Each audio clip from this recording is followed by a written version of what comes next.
तो आज है एग्जिट पोल से ठीक एक दिन पहले का सेशन और ये अपने आप में बहुत बहुत इंपॉर्टेंट सेशन है, ना केवल इसलिए कि ठीक है एग्जिट पोल के नंबर पर आप मंडे को रिएक्शन देंगे, बल्कि इसलिए कि एफआईज जो सबसे इंपॉर्टेंट होता है मार्केट के अंदर आज के मोमेंटम के अंदर, उनको ना जाने ऐसा क्या हो गया, ऐसी क्या भनक लग गई उनके हाथ में कि उन्होंने इंडियन मार्केट से माल बेच दिया।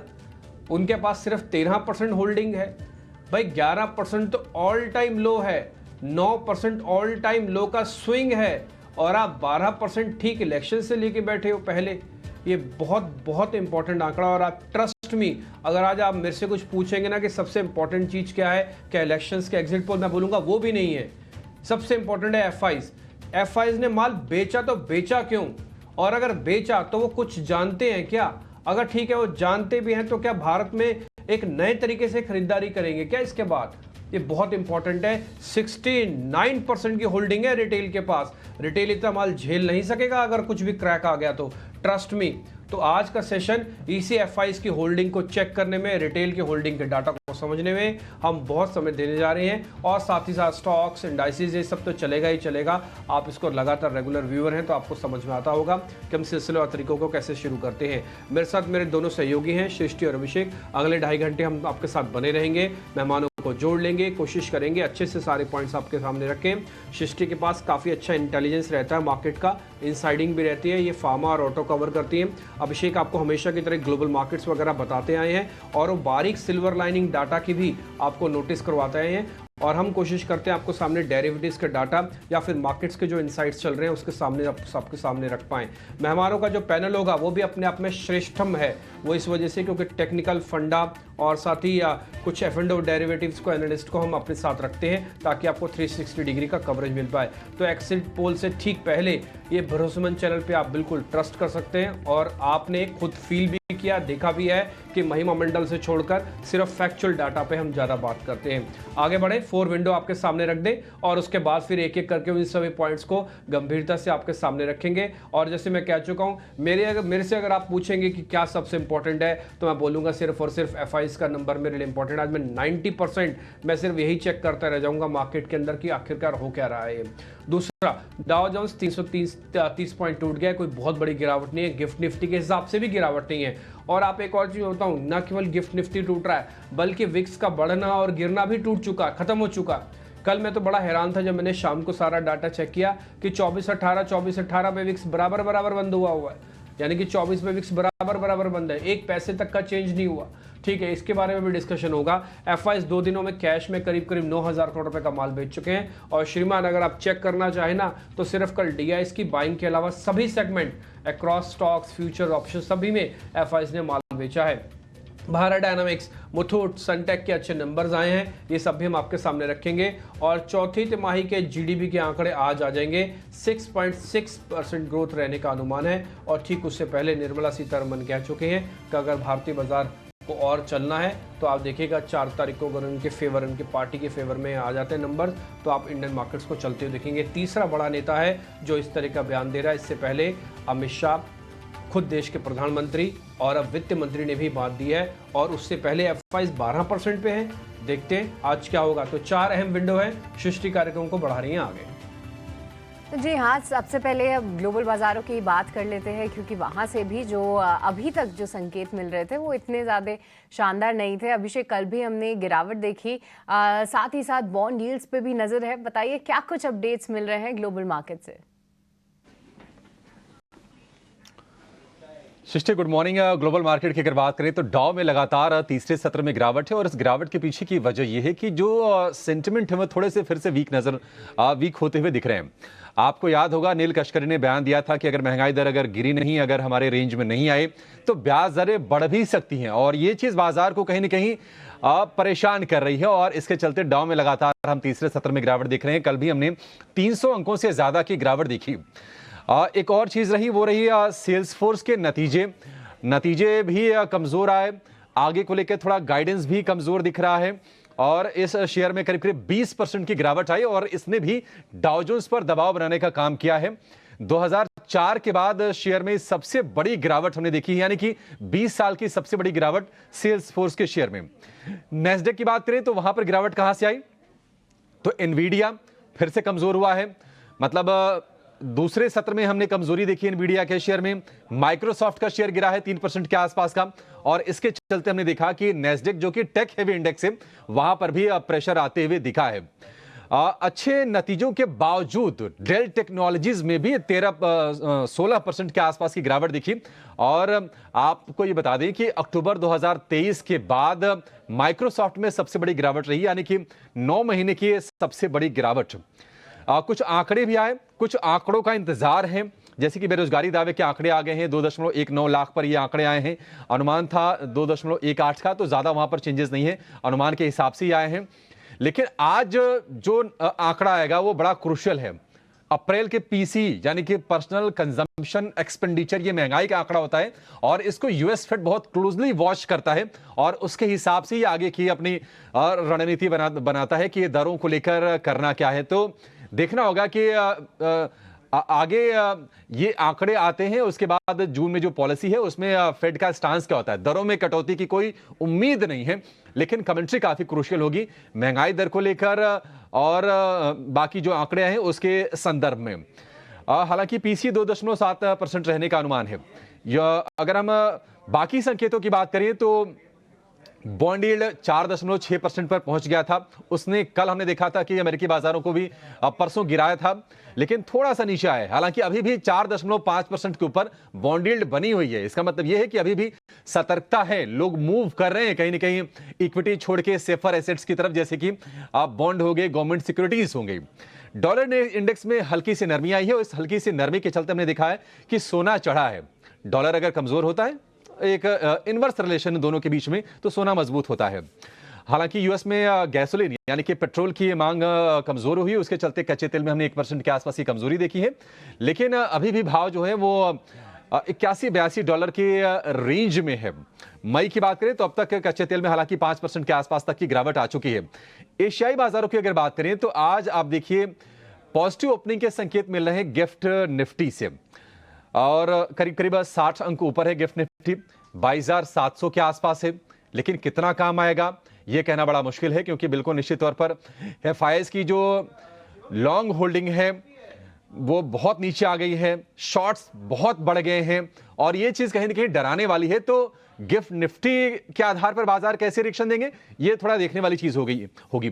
लेकिन एशिया के अगर बाकी बाजारों की बात करें, हांगकांग के बाजार करीब करीब 1.5% ऊपर है। जापान के बाजार में, चीन के बाजार में हम हल्की सी तेजी देख भी रहे हैं।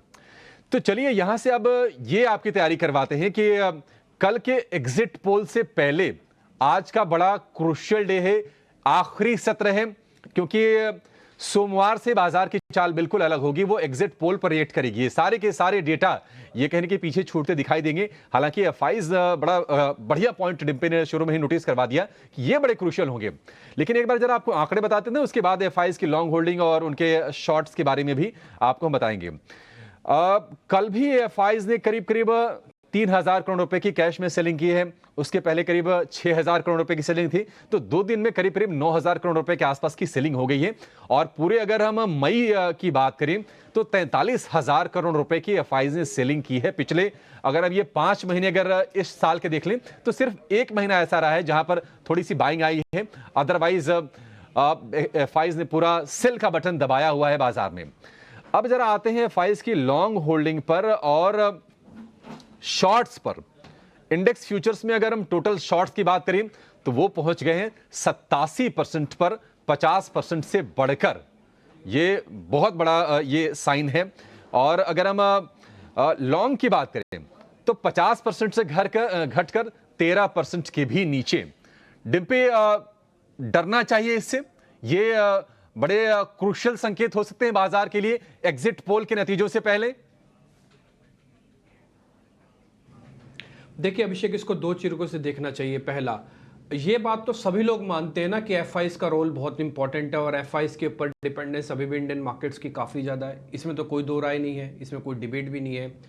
अब आप मेरे को सिर्फ ये बात बताइए, अगर आप सिर्फ 12 या 13% इंडिया जैसी इकोनॉमी के अंदर जिसमें सबसे तेज ग्रोथ रेट है, आज जीडीपी के अनुमान आएंगे जिसमें 6.6% का ग्रोथ रेट है, वो टिपिकली चाइना के ग्रोथ रेट से भी ज़्यादा है। आप वर्ल्ड की टॉप 5 बेटर इकोनॉमीज में से एक हो, थर्ड रिजीम अगर आपकी वापस आ सकते हो तो आपको पॉलिसी पैरालिसिस नहीं होगा। फिर ऐसा क्या हुआ कि एफआईज को सिर्फ 12% या 13% होल्डिंग रखनी पड़ रही है? ये मैं और ऐसी आप लोग ऐसी कौन सी चीज नहीं जानते जो एफआईज के हाथ में आ गई है और उन्होंने अपना माल बेच दिया?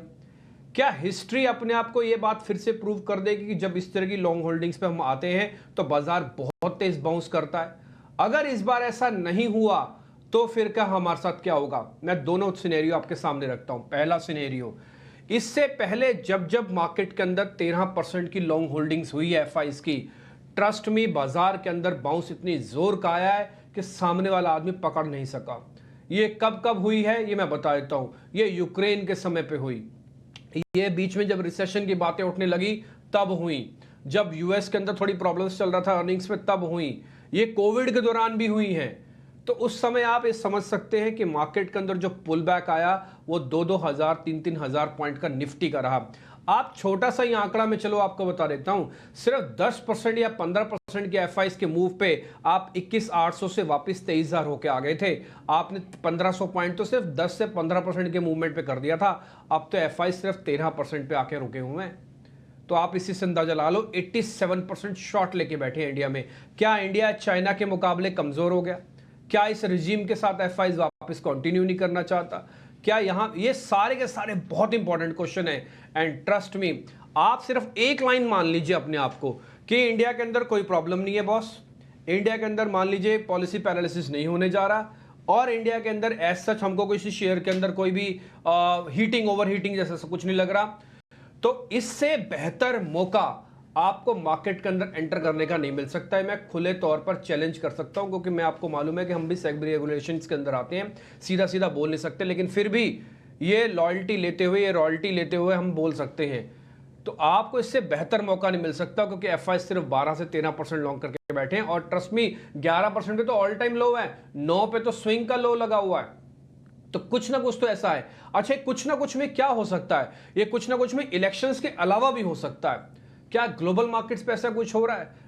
मतलब आप मेरे से, अब मैं आपको बता नहीं सकता अपने अंदर की बात में मेरी एंजाइटी का लेवल, लेकिन आप इसी से समझ जाइए। अगर मैंने शुरुआत में, अब मैं आपको ज़्यादा से ज़्यादा समय एफआईज की बोलने पर लगा रहा हूँ, मेरे लिए कोई मतलब नहीं है गिफ्ट निफ्टी क्या कर रहा है, मेरे लिए ये भी कोई मतलब नहीं है कि कहाँ पे है। मेरे लिए सिर्फ 3 मतलब है कि बाजार के अंदर अभी करेक्शन आया नहीं, एफआईज के बस 12% माल आ गया, 13%। दूसरा, विक्स बढ़ना और गिरना दोनों बंद हो गया। ये सुनामी जैसा तो नहीं हो रहा कि लहर पीछे जा रही है और फिर बहुत जोर से आएंगी, अब मालूम नहीं है। हाँ, बट आप बी अवेयर, सावधान, अगले 4 से 5 दिन मार्केट आपको तोड़ फोड़ के रख देगा, इस चीज की मैं गारंटी आपके सामने ले सकता हूं। और ये हो सकता है 4 तारीख को ना, उसके बाद हो, और हो सकता है 3 तारीख को ही हो जाए, 4 तारीख को कुछ ना हो। तो आप जो भी काम करें, अनावश्यक, अगर आपका कोई भी रिस्क है, अगर आपको ऐसा लग रहा है कि भाई मेरे को मार्केट में, मैं इस वॉलिटिलिटी और इतने खतरनाक चीजों को मैं झेल नहीं सकता, कृपा करके शांति से बाजार में बैठ जाओ 2-3 दिन बाहर। मैं सही में आपको बता रहा हूं, मैं मजाक नहीं कर रहा हूं। 2000 पॉइंट निफ्टी और बैंक निफ्टी देखेंगे भी नहीं इधर से उधर करने में। ये विक्स की वजह से नहीं कह रहा है, सिर्फ एफआईएस की वजह से कह रहा हूं मैं, सिर्फ एफआईएस की वजह से।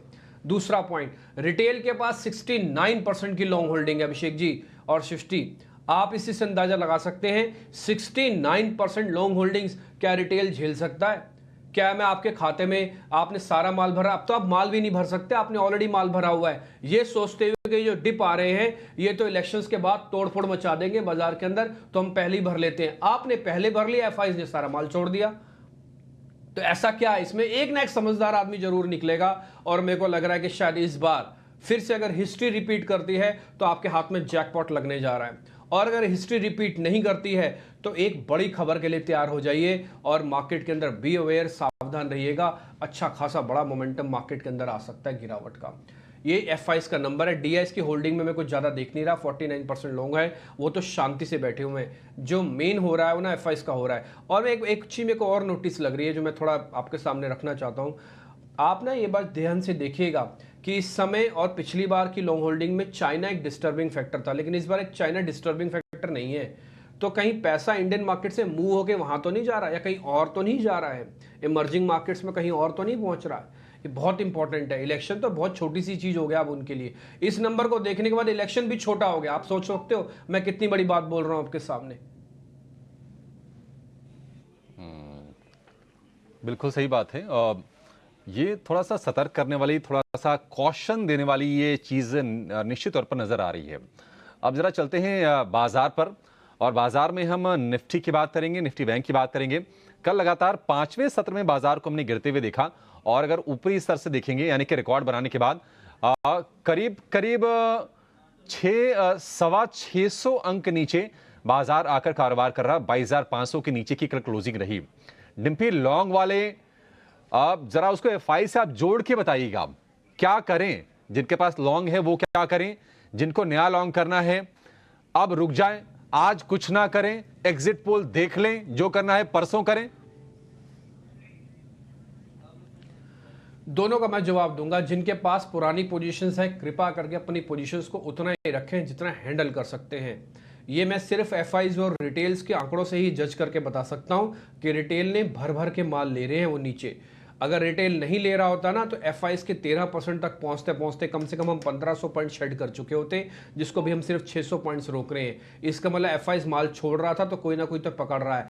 उस पकड़ते हुए मैं रिटेल के पास आ चुका है वापस से सारा माल। और आपको ध्यान होगा ये 4-5 दिन पहले भी मैंने आपको नोटिस कराया था, जब 68% की रिटेल की लॉन्ग होल्डिंग हो गई थी तो उन्होंने घटा दिया, तब तो 54 आ गए थे, वापस से एफआईज ऊपर आ गया था। लेकिन इस बार तो एफआईज रिकॉर्ड लेवल्स पर आ गया। ऐसा क्या हो गया कि एफआईज को रिकॉर्ड लेवल पे आना पड़ गया लो पे? क्या एफआईज भी नए तरीके से मार्केट के अंदर आना चाहता है क्या? वो ये देखना चाहता है कि 2 रिजीम का हट गया, मैं तीसरे रिजीम के अंदर अलग तरीके से माल लूंगा?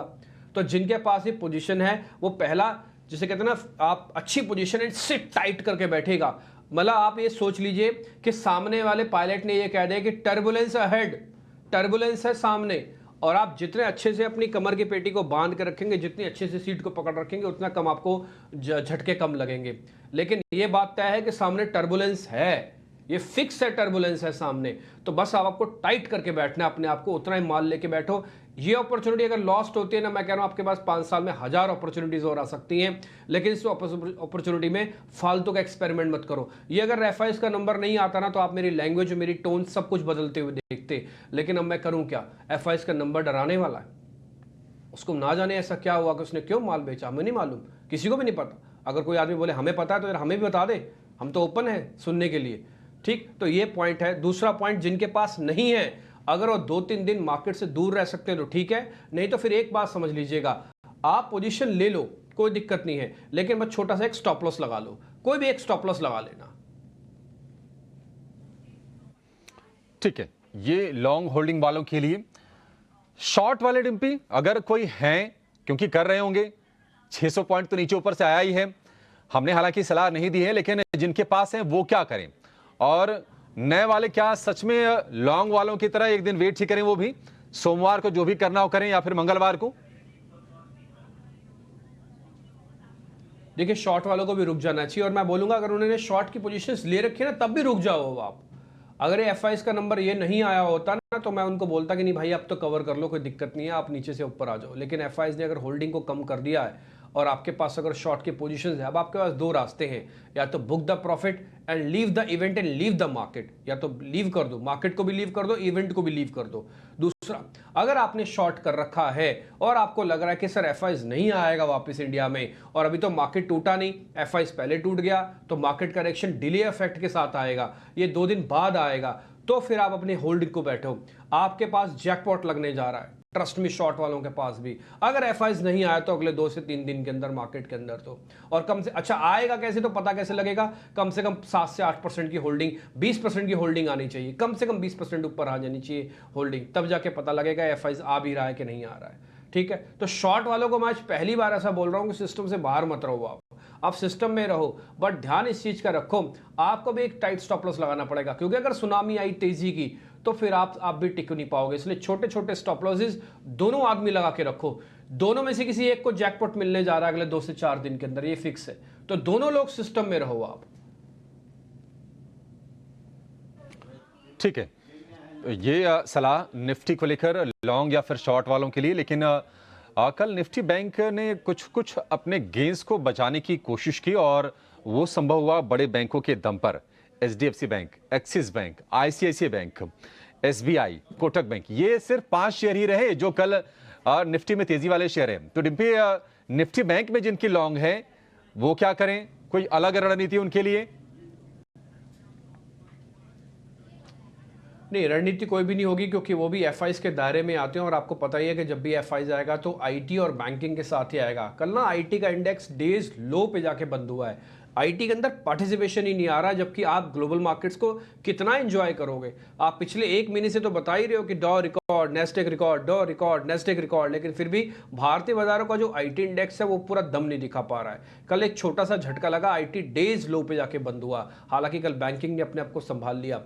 अब आते फिर से एफआईज का कनेक्शन ही, क्योंकि एफआईज अगर आएगा तो कहाँ पे आएगा, वो बैंक्स के अंदर आएगा, वो आईटी के अंदर आएगा सबसे पहले, क्योंकि लैंडिंग एरिया ही उसका यही है। ठीक, तो अगर ये दोनों एरियाज के अंदर आता है तो ये अच्छी अपॉर्चुनिटी हो सकती है बैंकिंग काउंटर्स के लिए भी। और बैंकिंग काउंटर्स का सबसे बड़ी तारीफ मैं ये करूंगा कि एफआईज की इतनी कम होल्डिंग्स हो गई है 13%, लेकिन उसके बावजूद भी इन्होंने 48,500 को नहीं ब्रेक किया। आप रिकॉर्ड हाई से कितना दूर है पता है? सिर्फ 1500 पॉइंट दूर हो आप, और एफआईज की होल्डिंग रिकॉर्ड लेवल पे है। 15 साल के लेवल पे आ चुके हैं आप, ऐसे समझ लो मोटा मोटी एफआईज का रिकॉर्ड लेवल पे। तो अब आप एक काम ये करो, आपके पास अगर पोजीशंस है जरूर होल्ड करके रखो। एक बड़ा जैकपॉट बैंक निफ्टी वालों का भी लग सकता है। रिजर्व 50,000 नहीं बल्कि 50,000 के ऊपर के लेवल भी आएंगे अगर आ गए तो वापिस एफआईज। तो आप एक छोटा सा स्टॉप लॉस लगा लो 48,000 का। और ऊपर जाते समय, अच्छा शॉर्ट वाले आप क्वेश्चन पूछेगा नहीं क्योंकि मेहमान हमारा वेट कर रहे हैं, मैं खुद ही बता देता हूं। शॉर्ट वाले 49,000 का स्टॉप लॉस लगा के रखो। अगर 49,000 आपका ब्रेक नहीं होता तो शॉर्ट में भी बड़े पैसे बनेंगे। तो दोनों के लिए मैं एक स्टॉप लॉस देता हूं, एक का 48,000, एक का 49,000। आज पूरा दिन इन दोनों के बीच में मूवमेंट करेगा। विक्स शांत हो चुका है, इसलिए मेरे को आज विक्स भी काफी हद तक चेक करना है। और बाजार के अंदर आज चलते हुए बाजार में हम बार बार कमेंट्री करके आपके सामने सारे पॉइंट्स रखेंगे। तो मेहमान हमारा वेट कर रहे हैं, आगे बढ़े। तो मैंने दोनों का जवाब दे दिया, जिनके पास है वो भी होल्ड करे 48,000 और जिनके पास शॉर्ट है वो होल्ड करे 49,000 के साथ।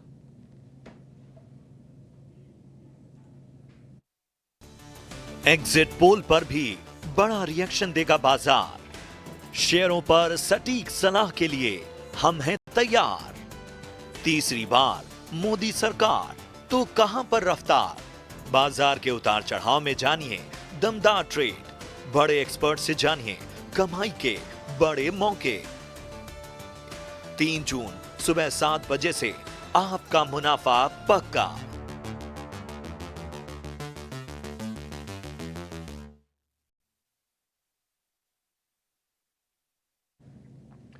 तो मेहमान हमारे साथ आ चुके हैं, अक्षय पी भागवत हैं जेएम फाइनेंशियल से, संतोष मीना हमारे साथ जुड़ चुके हैं।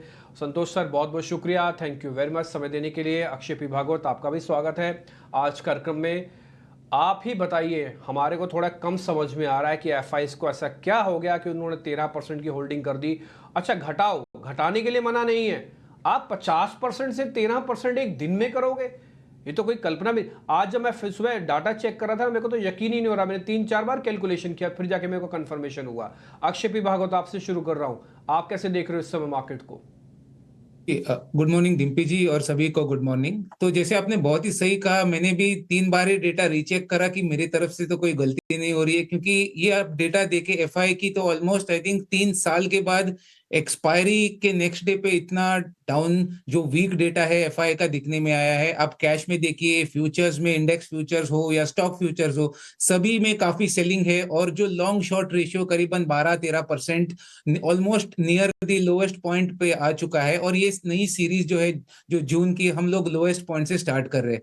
तो जो इलेक्शन के नतीजों के पहले ये सिनारियो है तो थोड़ा सा डरावना जरूर है कि इतनी वीक पोजीशनिंग के साथ अगर ये इलेक्शन आउटकम सामना करना चाहते हैं तो एग्जैक्टली इनका आउटलुक क्या बन रहा है एफआई का।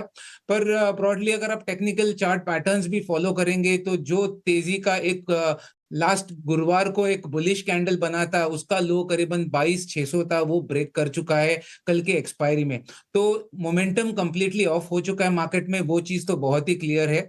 एक न्यूट्रल से रेंज बाउंड सिनेरियो में एंटर कर रहे हैं बिफोर द आउटकम, और जिस तरीके की बड़ी तेजी की उम्मीद थी वो अभी कम होते हुए दिख रही है। फिलहाल अगर आप डे ट्रेडिंग कर रहे हो तो आपके लिए लेवल जानना है 22,350 से 400। काफी ओवरसोल्ड है पैरामीटर्स, इवेंट के पहले शायद एक हल्की सी पुल बैक हो। रोलओवर्स भी ठीक ठाक है, स्लाइटली बिलो एवरेज है अराउंड 72%, बट बहुत ही ज्यादा कम नहीं है। तो थोड़ा सा एक बाउंस बैक सिनेरियो जरूर बन रहा है डे ट्रेडिंग या एक 2 दिन के लिए, पर अगर पूरे जुलाई की स्टार्ट की बात की जाए या इलेक्शन नतीजों के लिए कैसे हम पोजीशन किए, तो थोड़ा सा कॉशन रखना भी बहुत जरूरी है, क्योंकि पोजीशनिंग एफआईएस की बहुत डरावनी है, काफी नेगेटिव है। तो यहाँ से अगर पुल बैक भी देखे तो रेजिस्टेंस जो बनेगा 22,700 से 750 तक बनेगा। तो एक रेंज बाउंड टू न्यूट्रल का व्यू है निफ्टी में। Trade the range, sell, buy at support and sell at resistance, ये मेरा आउटलुक रहेगा निफ्टी इंडेक्स के लिए। ठीक है। निफ्टी को लेकर हमने एक्सपर्ट का व्यू भी ले लिया। अब चलिए फटाफट ये जान लेते हैं कि आपके लिए आज शेयरों में मौके कहां पर बनेंगे आज के लिए खास तौर पर। संतोष जी, शुरुआत आपसे करेंगे। बताइए आपके शेयर कौन से हैं, कहां पर आप ट्रेड करने की सलाह दे रहे हैं? या Abhishek, good morning and good morning to everyone. So मेरा व्यू थोड़ा सा बाइंग साइड में रिस्क लेना चाहूंगा, रिस्की ट्रेड होगा, बिकॉज लास्ट टाइम आप पिछले 2 इलेक्शन देखो तो एग्जिट पोल के एक दिन पहले से बड़ी तेजी की शुरुआत होती है, तो एग्जिट पोल के बाद तक वो तेजी रहती है। मार्केट काफी एक्सट्रीमली ओवरसोल्ड और पिछले 1.5 साल में एफआईआईज हर बार गलत साबित हुए। Maybe this time they can be right because they are expecting something big, maybe exit poll उनके पास कोई इनसाइडर इन्फॉर्मेशन हो या फिर कोई ग्लोबल रिस्क आ रहा हो। बट हिस्टोरिकली देखे पिछले 1.5-2 साल का, तो वो हर बार गलत साबित हुए। जब भी इतनी शॉर्ट्स के साथ वो सीरीज स्टार्ट करते तो वो सीरीज सबसे बड़ी तेजी की होती है। तो उस बेसिस पे मैं थोड़ा सा व्यू बाई साइड लेना चाहूंगा। स्टॉक की बात करें तो मेरा पहला स्टॉक होगा पेज इंडस्ट्री। इस स्टॉक में हम देखें तो बॉटम आउट हो रहा है स्टॉक। कल क्लासिकल डबल टॉप फॉर्मेशन का अच्छे वॉल्यूम के साथ ब्रेकआउट आया। कमजोर मार्केट में भी ये कल आउट परफॉर्म कर रहा था। मुझे लगता है ये तेजी एक्सटेंड होगी। 40,000 का टारगेट रहेगा, 33,000 का स्टॉप लॉस रहेगा।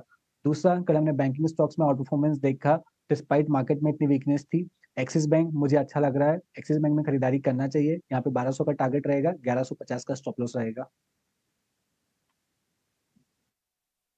एक्सिस बैंक बैंकिंग खेमे से और इसके लिए टारगेट होगा 1200 रुपए का। और पेज इंडस्ट्रीज कल बहुत ही बढ़िया रफ्तार रही। दिन के अगर आप निचले स्तर से देखेंगे तो पेज इंडस्ट्रीज करीब करीब 1800-2000 रुपए रिकवर करके दिन की ऊंचाई पर बंद हुआ है शेयर, ये 38,000 रुपए के आसपास। पेज इंडस्ट्रीज, ये 2 शेयर संतोष जी की लिस्ट में। अक्षय जी, आपके शेयर कौन से हैं? आप क्या खरीदने की सलाह देंगे आज एग्जिट पोल से पहले?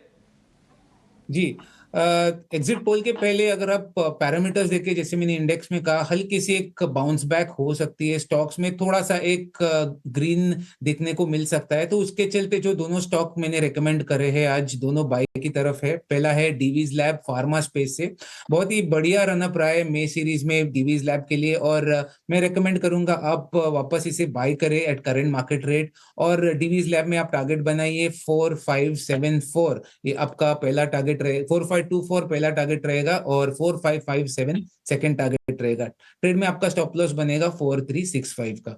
दूसरा ट्रेड है अशोक लेलैंड, ऑटो पैक से है। अगेन अगर आप इसका ओवरऑल प्राइस पैटर्न देखें तो गए 1-1.5 महीने में 180 185 की ब्रेकआउट के बाद बहुत ही बढ़िया चला है स्टॉक। गए लास्ट 3 दिन में हल्का सा कूल ऑफ हुआ है, जहां पे आपको वापस तेजी के लिए री एंट्री की मौके दे रहा है स्टॉक। तो अशोक लेलैंड बाय करने की मेरी राय रहेगी for target of 232, second target 241, और ये ट्रेड में आप 213 का स्टॉप लॉस बनाइए। तो ये कुछ एक आपको स्टॉक्स मिल ही गए हैं, आप चाहें तो यहाँ पे ट्रेड देख सकते हैं। मैं फिर से रिपीट कर देता हूँ, अगर आपसे कोई मिस हुआ हो तो पहले जरा संतोष सर के ट्रेड्स लेके आइएगा। संतोष सर के ट्रेड में जो आज के बाय हैं, एक तो निफ्टी को लेकर बाय हैं। देखो ये बात वो उन्होंने बहुत साफ साफ बताई है कि वो रिस्क लेना चाहेंगे। ये बात भी उन्होंने साफ साफ बताई है कि एफआईज हमेशा गलत साबित होता रहा है।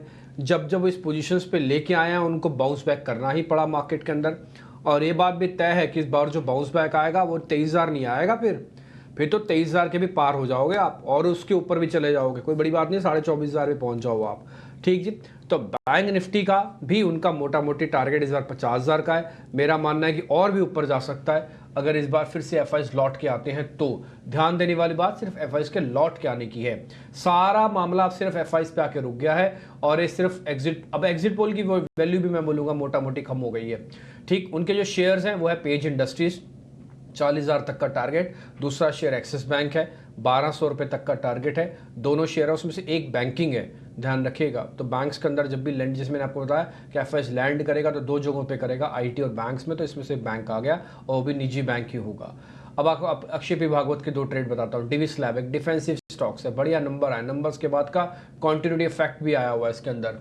ठीक, तो ये पहले शेयर की मजबूती को शो करता है। टारगेट है 45 तक भी जा सकता है शेयर, 43-65 का स्टॉप लॉस लगाना है। दूसरा अशोक लीलैंड है, इकोनॉमी का इंजन जैसा ही समझ लो आप, क्योंकि मेजर गाड़ियां बना रहा है कमर्शियल व्हीकल्स में ये, और आपका टारगेट 241 तक का बनेगा, स्टॉप लॉस है 213 का। तो ये दोनों एक्सपर्ट्स की, टेक्निकल्स वालों की ट्रेड हो गए। रत्नेश गोयल थोड़ी देर में हमारे साथ जुड़ जाएंगे, तो 2 कॉल्स वो भी आपको देंगे। हमारे साथ मिस्टर सोलंकी भी जुड़े हैं। सोलंकी जी, पहले तो बहुत बहुत शुक्रिया, थैंक यू वेरी मच आज समय देने के लिए। सर, मैं वैसे अगर आपसे पूछना चाहूँ, ये जो एफआईएस के नंबर चलो कम हुआ है तो आप सुन ही रहे थे चर्चा, आपको खुद भी पता होगा, आपने डाटा चेक भी किया होगा। सर, कोई सेफेस्ट एक शेयर आप बता सकते हैं फंडामेंटली जो ठीक है? एक ही शेयर चल जाएगा मेरा काम, क्योंकि मेरे को फिर ये इलेक्शंस की वॉलिटिलिटी से भी थोड़ा ज़्यादा डर नहीं लगेगा, क्योंकि आपकी इंटेलिजेंस हमारे साथ होगी। जी गुड मॉर्निंग। जी डेफिनेटली एफआई का अगर आप पोजीशनिंग देखें तो थोड़ा नेगेटिव साइड में है, और मार्केट में भी उसका हमको लास्ट 2 डेज में देखने को मिल रहा है रिएक्शन। जी, जो बड़ा इवेंट लाइंड अप है उसको देखते हुए और नियर टर्म में जो पॉजिटिव ट्रिगर है अपना डोमेस्टिक मार्केट के लिए जो कि मॉनसून है, तो मैं एफएमसीजी सेक्टर की तरफ रुख करना चाहूंगा, जो कि नियर टर्म में कुशन दे सकता है। अगर मार्केट में थोड़ी वॉलेटिलिटी बढ़ी तो इसमें आप आईटीसी और एचयूएल में आप देख सकते हैं, इवन डाबर भी आप देख सकते हैं। तो ये तीनों जो बड़े दिग्गज स्टॉक है जिनका रूरल में भी काफी अच्छा एक्सपोजर है, तो ये तीनों में से आप शेयर में बने रह सकते हैं। कुल मिला के कह रहे हैं कि जो कंजम्पशन वाला प्ले है वो अपने आप में ज़्यादा ठीक है, और आप उसी में बने रह सकते हैं। उसमें भी रूरल कंजम्पशन, जैसे डाबर हो गया, इमामी हो गया, है ना, इस तरह के शेयर्स हो गए हैं, तो आप इस पर ध्यान रख सकते हैं। सोलंकी जी, एक छोटा सा जवाब और दीजिए। हम जब भी आईटी कंपनीज को देखते हैं ना, खुद से अपने आप से बोलते हैं, देखिए उनका मेजर बिजनेस तो यूएस से आता है, यूके से आता है। आपको पता है यूके की इकोनॉमी तो पिछले 3 बार के नेगेटिव रिटर्न से इस बार जीडीपी उनका पॉजिटिव आया, वो रिसेशन से बाहर आ गई है। यूएस मार्केट्स रिकॉर्ड स्तरों पर चल रहे हैं, आप भी जानती हैं। इस साल वहाँ पर भी इलेक्शन है, तो कोई पॉलिसी वाला कोई ब्लंडर तो वो भी नहीं करेंगे, लेकिन फिर भी भारतीय बाजारों में आईटी में उतना दम क्यों नहीं आ रहा, उतने चल क्यों नहीं रहे हैं सर? जी, इसमें जो शॉर्ट टर्म में अगर अपन देखें तो नियर टर्म विजिबिलिटी का थोड़ा इशू चल रहा है, और एग्जीक्यूशन में भी थोड़ी सी प्रॉब्लम है। जो डील्स हैं, जो अगर आप ऑर्डर बुक्स देखेंगे तो वो काफी बेहतरीन है और ऑलमोस्ट रिकॉर्ड हाइस पे है, लेकिन जो नियर टर्म और मिड टर्म में जो एग्जीक्यूशन में जो प्रॉब्लम्स है, प्लस हमने देखा कि मार्जिन्स में भी उसके कारण से थोड़ा सा इम्पैक्ट आया है, तो थोड़ा सा अपने को शॉर्ट टर्म में प्रॉब्लम है। तो स्टिल आईटी मेरे ख्याल से थोड़ा टाइम लग सकता है, लेकिन डेफिनेटली ग्रोथ स्टोरी रहेगी आगे आने वाले टाइम में। और नियर टर्म अगर 1 क्वार्टर और अगर अपन छोड़ दें तो उसके बाद डेफिनेटली परफॉर्म करने वाली स्टेज पे वापस आ जाएगा। ठीक है, तो आईटी सेक्टर पे आज नज़र ज़रूर रहेगी, क्योंकि सेल्स फोर्स के जिस तरीके से नतीजे आए हैं, कल हमने गिरावट भी देखी, उसके चलते एक ब्रोकरेज रिपोर्ट भी आई है जहां पे कहना है कि कुछ आईटी कंपनीज पे इसका असर ज़रूर देखने को मिल सकता है। उसमें विप्रो का भी नाम शामिल है, तो देखते हैं कि आईटी में आज जो वीकनेस है वो गहराती है या नहीं। पर चलिए अब आगे बढ़ेंगे और साथ ही समझेंगे कि बड़े ट्रेंड्स कहाँ पे दिख रहे हैं। रुक करेंगे हमारे अगले सेगमेंट निकुंज की नज़र का।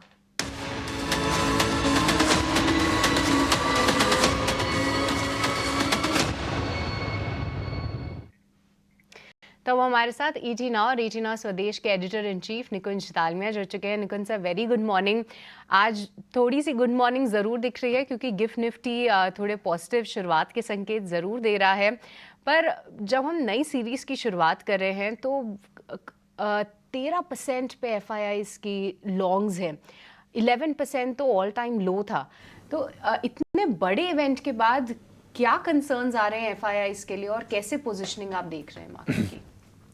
देखिए, मार्केट में मैं हमेशा बोलता हूँ दैट जो आपका व्यू होता है और आपका जो पोर्टफोलियो होता है, आपके रिस्क पर, आपके टाइम फ्रेम पर, आपके रिटर्न एक्सपेक्टेशंस पर मैटर करता है। अब एफआईआईज़ क्यों शॉर्ट जा रहा है, कई कारण हो सकते हैं। ग्लोबल इमर्जिंग मार्केट में इस समय प्रेशर है, इंडिया के वैल्यूएशन सस्ते नहीं है, चाइना अच्छा लग रहा है रिलेटिव बेसिस पर, मगर इलेक्शन से पहले लगता है कि वो अपना पोर्टफोलियो हेज करना चाहते हैं, बिकॉज कई एफआईआईज़ का मानना है कि मार्केट के अंदर जो इवेंट रिस्क होता है उसको अगर आप हेज कर ले तो वो बेटर है।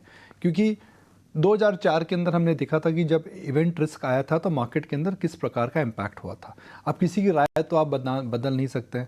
मैं हमेशा कहता हूँ कि भाई अब आप किसी को फोर्स नहीं कर सकते हैं कि वो अपना व्यू चेंज करें। मेरे हिसाब से एफआई की पोजीशनिंग इस समय एक्सट्रीम है, जो कि हमारे लिए अच्छी बात है, बिकॉज जब इलेक्शन के नतीजे आएंगे, मैं अज्यूम कर रहा हूँ इलेक्शन के नतीजे ऐसे आएंगे कि जो मार्केट्स को अच्छे लगेंगे, तो foreign institutional investors will be force to make a comeback. And कल आप देखें तो इसमें हमें, और जो स्मार्ट मनी है ऑलरेडी वो मूव को एंटिसिपेट कर रहा है। इस हफ्ते बैंक निफ्टी से कम गिरा है, हालांकि एफआई ने बड़ी सेलिंग करी है। कल आप देखें एचडीएफसी बैंक ग्रीन में जाकर के बंद हुआ है, जबकि बाकी सारे बड़े mid and small cap stocks नीचे की तरफ थे। मेरा अभी भी मानना है कि दैट पॉलिसी रिलेटेड स्टॉक्स के अंदर पीक हो चुका है या हो जाएगा, और जो non policy related FI dominated stocks है उनके अंदर बाउट ऑफ शॉर्ट कवरिंग आएगी। आज एक अहम दिन है, हालांकि इलेक्शन के नतीजे 4 तारीख को है, मगर एग्जिट पोल सैटरडे को आ रही है कल, और मार्केट का जो रिएक्शन आएगा हो जाएगा सोमवार को। तो जो मार्केट के अंदर इलेक्शन की पूरी पोजीशनिंग होनी है, मेरे हिसाब से long short hedge put call different strategies मुझे लगता है आज हो जाएगा। Nikunj sir, good morning sir. Sir, वित्त मंत्री निर्मला सीतारमण ने एक इंटरव्यू दिया है कि टीवी चैनल को, और उन्होंने कहा कि 4 जून को नतीजों के बाद एक सॉलिड बुल मार्केट होगा। अच्छा, जो लोग कैश लेके बैठे हुए हैं सर, क्या वो वेट कर लें एग्जिट पोल के बाद का 3 तारीख का, या फिर उसके बाद 4 जून क्या करें, और नतीजों तक उनकी रणनीति होनी क्या चाहिए, जो लोग बाजार को देख रहे हैं इस वक्त? अभिषेक, देखिए, जो लोग कैश पर बैठे हैं यह सोच करके कि नतीजे आने के बाद अगर आएंगे, तो शेयर मार्केट के अंदर ऐसा नहीं होता है। If you wait for in the robin the spring is going to be over. तो आपको हमेशा ऐसे समय में निवेश करना चाहिए जहां पर थोड़ी अनसर्टेनिटी रहती है, बिकॉज तभी आपको बार्गेन्स मिलती हैं। जैसे अभी प्राइवेट बैंक्स में अनसर्टेनिटी दिख रही है, फाइनेंशियल्स में अनसर्टेनिटी दिख रही है, आईटी स्टॉक्स में अनसर्टेनिटी दिख रही है। तो अगर आप एक लंबी अवधि के लिए निवेश करना चाहते हैं तो मुझे कोई मार्केट में अच्छे स्टॉक्स में समस्या नहीं दिखती है। मगर आपका व्यू अगर है जी हम आज लेकर के सोमवार को एग्जिट पोल के नतीजों पर बेच देंगे ऊपर, या फिर जब 4 तारीख को नतीजे आएंगे उसके बाद ऊपर बेचेंगे, तो आप एक इवेंट पर बेट कर रहे हैं। और इवेंट पर बेट करने के कई तरीके होते हैं। आप वो आपका risk reward ratio really matter करता है। तो अगर आप इवेंट पे बेट कर रहे हैं तो आपकी रणनीति अलग होनी चाहिए। अगर आप पोर्टफोलियो की बात कर रहे हैं तो मेरे हिसाब से अच्छे स्टॉक्स के अंदर 2, 3, 4, 5 साल के लिए मुझे तो समस्या नहीं दिखती है। जब फाइनेंस मिनिस्टर या फिर होम मिनिस्टर या फिर प्रधानमंत्री ने कहा कि शेयर बाजार स्थिर रहेंगे और एक भारत की इकॉनमी बुल रन रहेगा, तो मेरे हिसाब से इकॉनमी अर्निंग्स की बात कर रहे थे, जहाँ पर मुझे कोई बड़ी समस्या नहीं दिख रही है। निकुंज सर, ये बात तो बिल्कुल ठीक है कि देश के 3 बड़े लीडर्स ये कह रहे हैं कि बाजार चल सकता है। ये बात भी बिल्कुल ठीक है कि मार्केट अभी करेक्ट ही नहीं हुआ, एफआईज पहले करेक्ट हो गए, उन्होंने तो बेच दिया माल। लेकिन सर एक चीज़ है, अगर मान लो एफआईज को फोर्सफुली वापस इंडिया के अंदर आना भी पड़ा, हम तो ये समझते हैं कि लैंडिंग एरिया उनके पास 2 है, first IT and second is bank. क्या इस बार रणनीति कुछ अलग हो सकती है? क्योंकि 10 साल से तो वही काम कर रहे हैं। अगर सरकार रिपीट होते हो सकता है ये भी कुछ नए फ्लेवर के साथ आ जाए। और डिम्पी हो रहा है ये, मतलब ये हम ट्रेडिशनल होल्डिंग्स की बात करते हैं, मगर आप देखें तो ऐसा नहीं है कि एफआईज ने आईपीओज में पार्टिसिपेट नहीं करा है, उन्होंने आईपीओज में पार्टिसिपेट करा है। ऐसा नहीं है कि उनके पास ओनरशिप एनबीएफसीज में नहीं है, ऐसा ओनरशिप एनबीएफसीज में भी बढ़ रही है। तो आई थिंक अब देखिए एफआईज की भी कई क्लासिफिकेशन होती है डिम्पी। एक होते हैं इमर्जिंग मार्केट एफआईज, जो कि एक बास्केट में निवेश करते हैं, एमएससीआई को अपना बेंचमार्क बनाते हैं। कुछ होते हैं ईटीएफ डोमिनेटेड एफआईज, जो कि एक ईटीएफ के अंदर निवेश करते हैं, ईटीएफ फॉलो करते हैं। बैंकिंग ईटीएफ हो गई, डिफेंस ईटीएफ हो गई, निफ्टी ईटीएफ हो गई, कंट्री ईटीएफ हो गई। फिर कुछ आते हैं एफआईज जो कि बॉटम्स अप इन्वेस्ट करते हैं, जो कि केवल स्टॉक्स पर व्यू लेते हैं, वह सेक्टर पे व्यू नहीं लेते हैं। कुछ एफआईज आते हैं जो कि टॉप डाउन जाते हैं, जो कि मैक्रो पर व्यू लेकर के आते हैं। तो एक जो पूरा का पूरा जो हम you can not paint everything with the same brush. तो हम एफआई के ऊपर भी ऐसा हमें नहीं सोचना चाहिए। मगर आप जो कह रहे हैं सही कह रहे हैं। Historically, they've always invested in lenders. Historically, they've always avoided public sector companies. Historically, they've always avoided companies which essentially are, high on debt. Because जब FIs निवेश जब इंडिया में कर रहे थे डिम्पी 2000 से 2010 में, 2010 से 2020 के अंदर जहाँ बड़ा पैसा उन्होंने निवेश करा था, उस समय सरकारी कंपनीज इतनी अच्छी नहीं चल रही थी। उस समय PSU बैंक्स के अंदर कॉर्पोरेट गवर्नेंस के इश्यूज़ थे, वहाँ पे लीडरशिप के इशू थे, मगर वो चीज़ें काफ़ी ख़त्म हो चुकी है। तो मेरा भी ये मानना है कि जो एफआई टिपिकल सेक्टर्स में आते थे वो सेक्टर्स में आएंगे, मगर उसके अलावा उनकी जो रेंज ऑफ स्टॉक सिलेक्शन होगी वो बढ़ जाएगी। निकुंज साहब, पर क्योंकि हम एफआईआईज और बैंक्स की बात कर रहे हैं और आज जैसा कि आप जिक्र भी कर रहे थे कि कल एचडीएफसी बैंक जहां ग्रीन में बंद हुआ, आज बोफा की रिपोर्ट आई है, उन्होंने 1800 रुपए का टारगेट दिया और सबसे इंटरेस्टिंगली वो कह रहे हैं कि जो ईपीएस डाउनग्रेड की साइकिल थी वो शायद फाइनली खत्म हो जाए। आप कैसे देख रहे हैं इस रिपोर्ट को, और FY25 में क्या एचडीएफसी बैंक पे खास तौर से नजर रखनी चाहिए? देखिए, एचडीएफसी बैंक ने एक बात तो क्लियर कर दी थी कि 18 से 24 महीने तक वो बड़ी ग्रोथ नहीं करने वाले हैं। वो अपनी हाई कॉस्ट लायबिलिटीज़ को कम करते रहेंगे। वो हाई कॉस्ट लायबिलिटीज़ को कम करते रहेंगे तो हो सकता है कि ग्रोथ कम रहे मगर प्रॉफिट आता रहेगा। तो ईपीएस की डाउनग्रेड की साइकिल इस क्वार्टर में नहीं तो अगले क्वार्टर में ख़त्म ज़रूर हो जाएगी। मैं उस बात से सहमत हूँ। बैंक इस समय सस्ता है, मगर सबसे महत्वपूर्ण बात यह है कि जो मैं एक स्क्रीन देख रहा हूँ, कल भी एचडीएफसी बैंक ऊपर जा कर के बंद हुआ है। तो आप आगे एक आप टेम्पलेट बनाते हैं और पता नहीं टेम्पलेट सही होगा गलत होगा, ये नतीजों पे डिपेंड करता है, मगर एक बुनियादी टेम्पलेट अगर हम बनाते हैं कि भाई मार्केट्स को नतीजे अच्छे लगेंगे, एग्जिट पोल के नतीजे अच्छे आएंगे, एफआईज वापस आएंगे, तो आप वापस आएंगे तो आप शॉर्ट कवरिंग क्या करेंगे आपके पास जो है। और एचडीएफसी बैंक इस समय अंडर परफॉर्म कर रहा है, एफआई डोमिनेटेड स्टॉक है और उसका रिलेटिव वेटेज ज़्यादा है। तो टेक्निकली भी मुझे लग रहा है कि एचडीएफसी बैंक इस समय ऐसे एक कगार पर खड़ा है जहाँ पर more than the earning push right now flow, liquidity and weightage actually will help the stock. Okay, तो ये नज़रिया एचडीएफसी बैंक पे। निकुंज साहब, इसी के साथ आपका बहुत बहुत शुक्रिया करना चाहेंगे आज फिर से हमारे साथ पूरी मार्केट की एनालिसिस और ख़ास तौर से इस बड़े इवेंट के पहले कैसे आप अपनी पोजीशनिंग करें ये बताने के लिए। पर चलिए अब आगे बढ़ते हैं और नज़र डालते हैं खबरों वाले शेयर्स पे एंड क्विकली चलेंगे हमारे सहयोगी शरद के पास जो हमारे साथ जुड़ चुके हैं बताने के लिए कि खबरों के दम पे कहाँ दिखेगा आज एक्शन। शरद जी बिल्कुल, सबसे पहले जियो फाइनेंशियल सर्विसेज फोकस में रहेगा। कंपनी ने जियो फाइनेंस ऐप को लॉन्च कर दिया है, पर ये याद है कि बीटा वर्जन का, यानी कि अभी टेस्टिंग फेज पे है। इंटरेस्टिंगली यूपीआई ट्रांजैक्शन, इंश्योरेंस इत्यादि जो डिजिटल बैंकिंग है ये सब एक ही ऐप से देखने मिलेगा। आरती इंडस्ट्रीज़ के लिए बड़ी खबर है, सूर्योग कल्याण जी कोटेजा उनको जो है नए सीईओ के पद पे अपॉइंट किया गया है। इंटरेस्टिंगली वो एक्स पेट्रोकेमिकल बिजनेस के हेड है, रिलायंस के और मैकेंसी के केमिकल सेगमेंट के पार्टनर भी थे। तो एक बड़ा अपॉइंटमेंट आया है आरती में।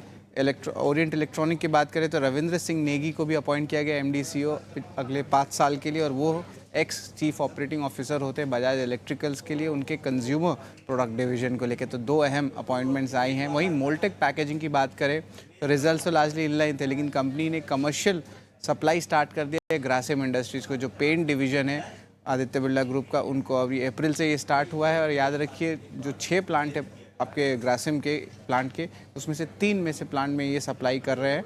तो ये एक इम्पॉर्टेंट डेवलपमेंट मोल्टेक पैकेजिंग के लिए आया है। अब अगर बात करें मोल्टेक पैकेजिंग के अलावा वेल्सपन कॉर्प भी फोकस में रहने वाला है। यहाँ पे जो है कंपनी अपनी डीआई पाइप्स कैपेसिटी को एक्सपैंड करने वाली है। इसका जो टोटल वॉटेज रहेगा वो लगभग 100 किलोमीटर टन्स पर एनम रहने वाला है। इन्वेस्टमेंट 300 करोड़ का रहेगा। अब इसके अलावा 500 करोड़ भी रेस करेंगे एनसीडी द्वारा। नाटको फार्मा भी सबमिट किया है एएनडीए माइग्रेन की एक प्रोडक्ट को लेकर यूएसएफडीए का, लेकिन ये प्रोडक्ट के जो सेल्स 2023 में हुई है वो लगभग 7,500 करोड़ रुपए की हुई है। और आखिर में सनटेक रियल्टी भी फोकस में रहेगा। नतीजे तो बहुत स्ट्रांग आए थे, लेकिन बोर्ड की अप्रूवल आई है कि लगभग 2225 करोड़ रुपए वो जुटाएंगे और ये इक्विटी या डेट के जरिए हो सकता है। ठीक है, बहुत बहुत शुक्रिया शरद ये पूरी खबरों वाली लिस्ट हमें बताने के लिए। तो ढेर सारे काउंटर्स पे दिखेगा एक्शन, पर इस बीच हमारे साथ भसीन जी भी जुड़ चुके हैं। भसीन जी आपके पास जल्द आएंगे, आपसे बेहतरीन शेयर्स भी जानने हैं। बस उससे पहले अपने दर्शकों को बता दें कि ब्रोकरेज रिपोर्ट्स कहाँ पे हैं, कहाँ दिखेगा एक्शन, और ये लिस्ट लेकर हमारे साथ पूजा जुड़ चुकी हैं। पूजा गुड मॉर्निंग, बताइए कहाँ पे है रिपोर्ट्स। जी गुड मॉर्निंग। सबसे पहले शुरुआत पीटीसी इंडस्ट्रीज से करेंगे। एंटेक ने अपनी कवरेज शुरू कर दी है कंपनी पर, वो भी खरीदारी की राय के साथ और टारगेट है 13,010 का, यानी कि मौजूदा स्तर से करीब 66% का रिटर्न स्टॉक में देखने को मिल सकता है। जियोपॉलिटिकल स्थिति ग्रोथ के अनुकूल है। लंबी अवधि में ऑर्डर आउटलुक भी बेहतर नजर आ रहा है। जोमेटो पर मैक्वायरी की रिपोर्ट आई है और आज मैक्वायरी की काफी सारी रिपोर्ट आई है, एक एक करके हम आपके सामने हाईलाइट करेंगे। जोमेटो पर अंडर परफॉर्म की रेटिंग बरकरार है, लक्ष्य 96 रुपए प्रति शेयर का देख रहे हैं और इनका कहना है कि क्विक कॉमर्स इंडस्ट्री में जो कंपटीशन बढ़ रहा है उससे कंपनी पर असर पड़ सकता है। मैक्वायरी की रिपोर्ट आई है। अपोलो हॉस्पिटल्स पर भी नतीजों पर यह रिपोर्ट जारी हुई है। अंडर परफॉर्म की रेटिंग बरकरार है, लक्ष्य 4,200 का देख रहे हैं और इनका कहना है कि चौथे तिमाही में ऑपरेशनल नतीजे अनुमान के मुताबिक थे, लेकिन ज्यादा खर्चों के चलते क्वार्टर 4 में मुनाफे में कमी देखने को मिली है। एरिस लाइफ पर भी मैक्वायरी की रिपोर्ट आई है जिसमें कि आउट परफॉर्म की रेटिंग बरकरार है, लेकिन लक्ष्य घटा दिया है, 1230 से घटाकर 1100 का कर दिया है और अधिग्रहण के बाद आय घटने का अनुमान है, जिसके चलते ये टारगेट्स यहाँ पर कम किए गए हैं। लेकिन इनका कहना है कि FY25 में घरेलू आय में 15 से 14% की ग्रोथ होने की संभावना है। आखिर में बात करते हैं HDFC बैंक की। बैंक ऑफ अमेरिका सिक्योरिटीज ने अपनी रिपोर्ट जारी की है जिसमें कि खरीदारी की राय के साथ 1800 का लक्ष्य देख रहे हैं और इनका कहना है कि मौजूदा EPS काफी घट चुका है, आगे EPS में बढ़ोतरी की उम्मीद है।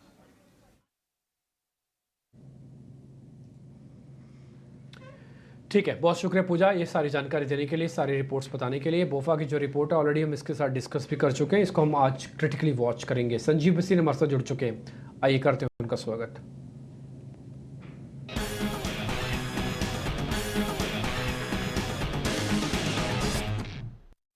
बसीन साहब नमस्ते। पहले तो ठीक एग्जिट पोल से पहले और 4 तारीख को जब नतीजे आ जाएंगे उससे पहले बाजार में एफआईज ने 13% की अपनी होल्डिंग कर दी है और आप ये हमेशा से कहते रहे कि एफआईज गलत साबित होते हैं। वो इंडिया के अंदर हमेशा उन्होंने बेचा लेकिन बाद में उनको मजबूरन आना पड़ा। तो सर इस बार भी ऐसा हो सकता है? पहला तो इस पर जरा रोशनी डालिएगा, मोटा मोटी इंडेक्स की थोड़ी आइडिया दे दीजिए, फिर अपने शेयर्स का अपडेट और नए शेयर्स भी बता दीजिएगा सर। हाँ, गुड मॉर्निंग डिम्पी, आपको, सृष्टि और अभिषेक को। आपको मैंने कहा था 400-500 पॉइंट की करेक्शन जून 4 से पहले आ जाएगी और आपने देखा 2 दिन में 500-600 point 500 point. I think axes दोनों तरफ होंगे। अभी आपको पता है हर जगह का सट्टा बाजार बता रहा है भाव क्या है, कोई 270 देता है, कोई 320। तो ये जो अटकलियां हैं ये रूमर मॉन्गरिंग है, इसको कहते हैं बाजार को ऊपर नीचे करने की। अच्छा है मार्केट में थोड़ा लाइट हो गया इवेंट से पहले। मुझे लगता है 4 तारीख को 23,300 तक के दर्शन होने के शुभ संभावना है। हाँ, मार्केट में अंडरटोन अभी भी बुलिश है, लेकिन ये किसी के ऊपर नहीं है कि रिजल्ट क्या आएगा। मुझे लगता है कि चाहे कम सीट आए सरकार वही बनेगी जो लास्ट टाइम है। उसके ऊपर मेरे को ये लगता है कि 23,400-500 बहुत स्ट्रॉन्ग सपोर्ट है, यहाँ से मार्केट घटेगी नहीं। और ग्लोबल क्यूज ऐसे हैं कि हमें अपने आप को अच्छे शेयरों में निवेश करने की स्ट्रेटेजी बनानी है। तो on the index I think we have hit a bottom and that is healthy, क्योंकि 500 पॉइंट की correction from the top again, और मुझे लगता है 23,300 के दर्शन हो सकते हैं नेक्स्ट वीक तक। आपको स्टॉक्स का भी आप कहें तो मैं अपडेट दे दूं। एयरपोर्ट में बैठा हूं इसलिए थोड़ी सी कनेक्टिविटी में आवाज में हो सकता है थोड़ी दिक्कत आ रही हो। आप नहीं सर, कोई दिक्कत नहीं आ रही सर। अपडेट भी दे दीजिए और नए शेयर्स भी बता दीजिए। हम भी आपको चाहते हैं थोड़ा जल्दी फ्री कर दें, आपका कीमती समय ले रहे हैं हम भी। पहले तो डिम्पी जी सृष्टि को मुबारक दूं कि 9:15 9:30 वाला रतन पावर 18.25 हो गया। 1 महीने में 100% रिटर्न किस शेयर ने दिया? तेरा वीटी स्वदेश, तेरा वीटी स्वदेश। बिल्कुल बिल्कुल। और अब HDFC बैंक पे सबकी बाय कॉल है। कल भी आउट परफॉर्म था। 1800 से पहले मत बेचना HDFC बैंक। शेयर बाजार कहीं भी जाए, बैंक निफ्टी घटे, HDFC बैंक बढ़ेगा। और वो दिख रहा है कि बैंक्स में अब स्ट्रेंथ आ रही है और प्राइवेट बैंक्स में पर्टिकुलरली, तो वहां पैसा डालना मत भूलिए। कल आपको यूग्रो कैपिटल दिया था, वो 6% अप था in a falling market. HDFC life और SBI लाइफ मेरे दोनों टॉप पिक्स हैं। उनमें कंफर्ट ये है कि bond yields are falling, incomes are growing, और ये एक रूमर मॉन्गरिंग है IRDA क्या करेगा सरेंडर वैल्यू, उन्होंने कुछ भी नहीं किया। ये 1 साल से रूमर मॉन्गरिंग आती है और कुछ मीडिया चैनल इसको बढ़ाते हैं। 550 रुपए पे आप सिर्फ पैसा कमाओगे HDFC लाइफ, साथ में आप इन्वेस्टेड रहोगे, और जिसमें आपको कहते हैं ना क्वालिटी स्टॉक। तो SBI लाइफ, HDFC लाइफ मेरे टॉप पिक्स हैं। आज का टॉप पिक है Wipro. I am very very confident on Wipro's earnings and the tie up with Microsoft. आप याद रखना इसी साल में कोई बड़ी न्यूज आएगी जो विप्रो को 700 ले जाएगा। 475 का टारगेट है, 426 का स्टॉप लॉस। एसबीआई लाइफ 1450 का स्टॉप लॉस, 1550 का टारगेट। और आज मैं पिक कर रहा हूं बजाज फाइनेंस। आर्ग्यूबली जो उनका मंथली डेटा आया है बहुत स्ट्रांग आया है, एंड फॉलिंग यील्ड्स में देयर निम्स विल एक्सपैंड। साथ में credit on the rural side is doing extremely well. 6625 पे आप यू कांट लूज मनी। 6500 का स्टॉप लॉस, 6900 का टारगेट। विप्रो, एसबीआई लाइफ और बजाज फाइनेंस, ये 3 शेयर भसीन साहब की तरफ से। भसीन साहब गुड मॉर्निंग। चलिए अब शुरू करते हैं खास सेगमेंट रिजल्ट एक्सपर्ट का।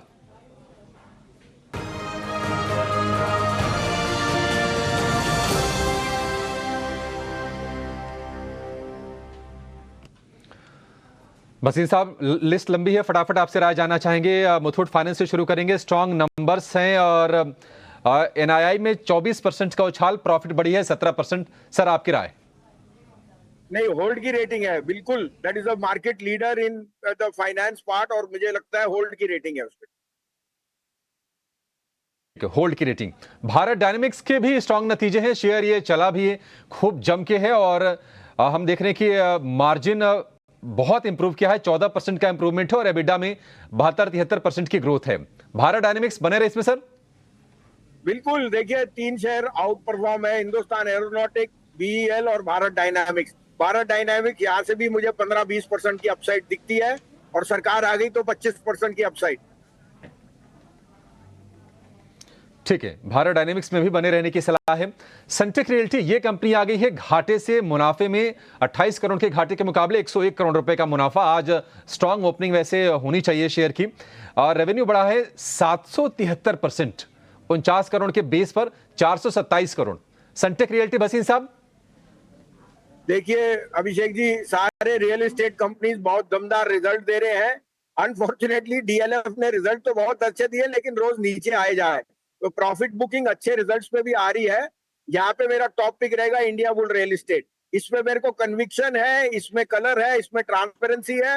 एम्बेसी की फ्लैगशिप कंपनी है, 250 रुपए का टारगेट इस साल में। एक कंपनी भसीन साहब वेल्सपन कॉर्प, इसके नतीजे रहे कमजोर हर फ्रंट पर, मार्जिन हो, प्रॉफिट हो या फिर रेवेन्यू हो। आपकी सलाह क्या होगी? शेयर काफी बढ़ चुका है, क्वार्टरली नंबर्स वीक आ सकते हैं, तो group is doing very well overall, तो होल्ड की रेटिंग है इसमें। होल्ड की रेटिंग। इंडिया पेस्टिसाइड के कमजोर नतीजे, रेवेन्यू 16% गिरी, मुनाफे में मुनाफा हो गया करीब करीब 95% गिर गया इनका मुनाफा। इंडिया पेस्टिसाइड, इसको आप ट्रैक करते हैं भसीन साहब? नहीं, आप इसको मेरे हिसाब से कन्वर्ट कर सकते हैं, लेकिन याद रखना पेस्टिसाइड एग्रोकेमिकल में सारे वीकेस्ट क्वार्टर आ रहे हैं।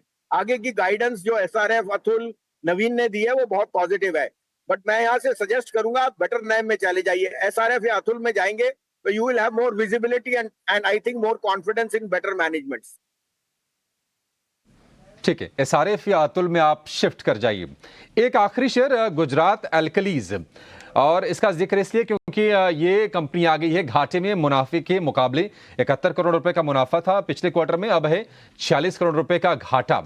हालांकि इसका अगर हम एबिडा देखेंगे तो वहां पर परफॉर्मेंस ठीक है, मार्जिन भी इंप्रूव किया, लेकिन घाटे का नंबर है सर।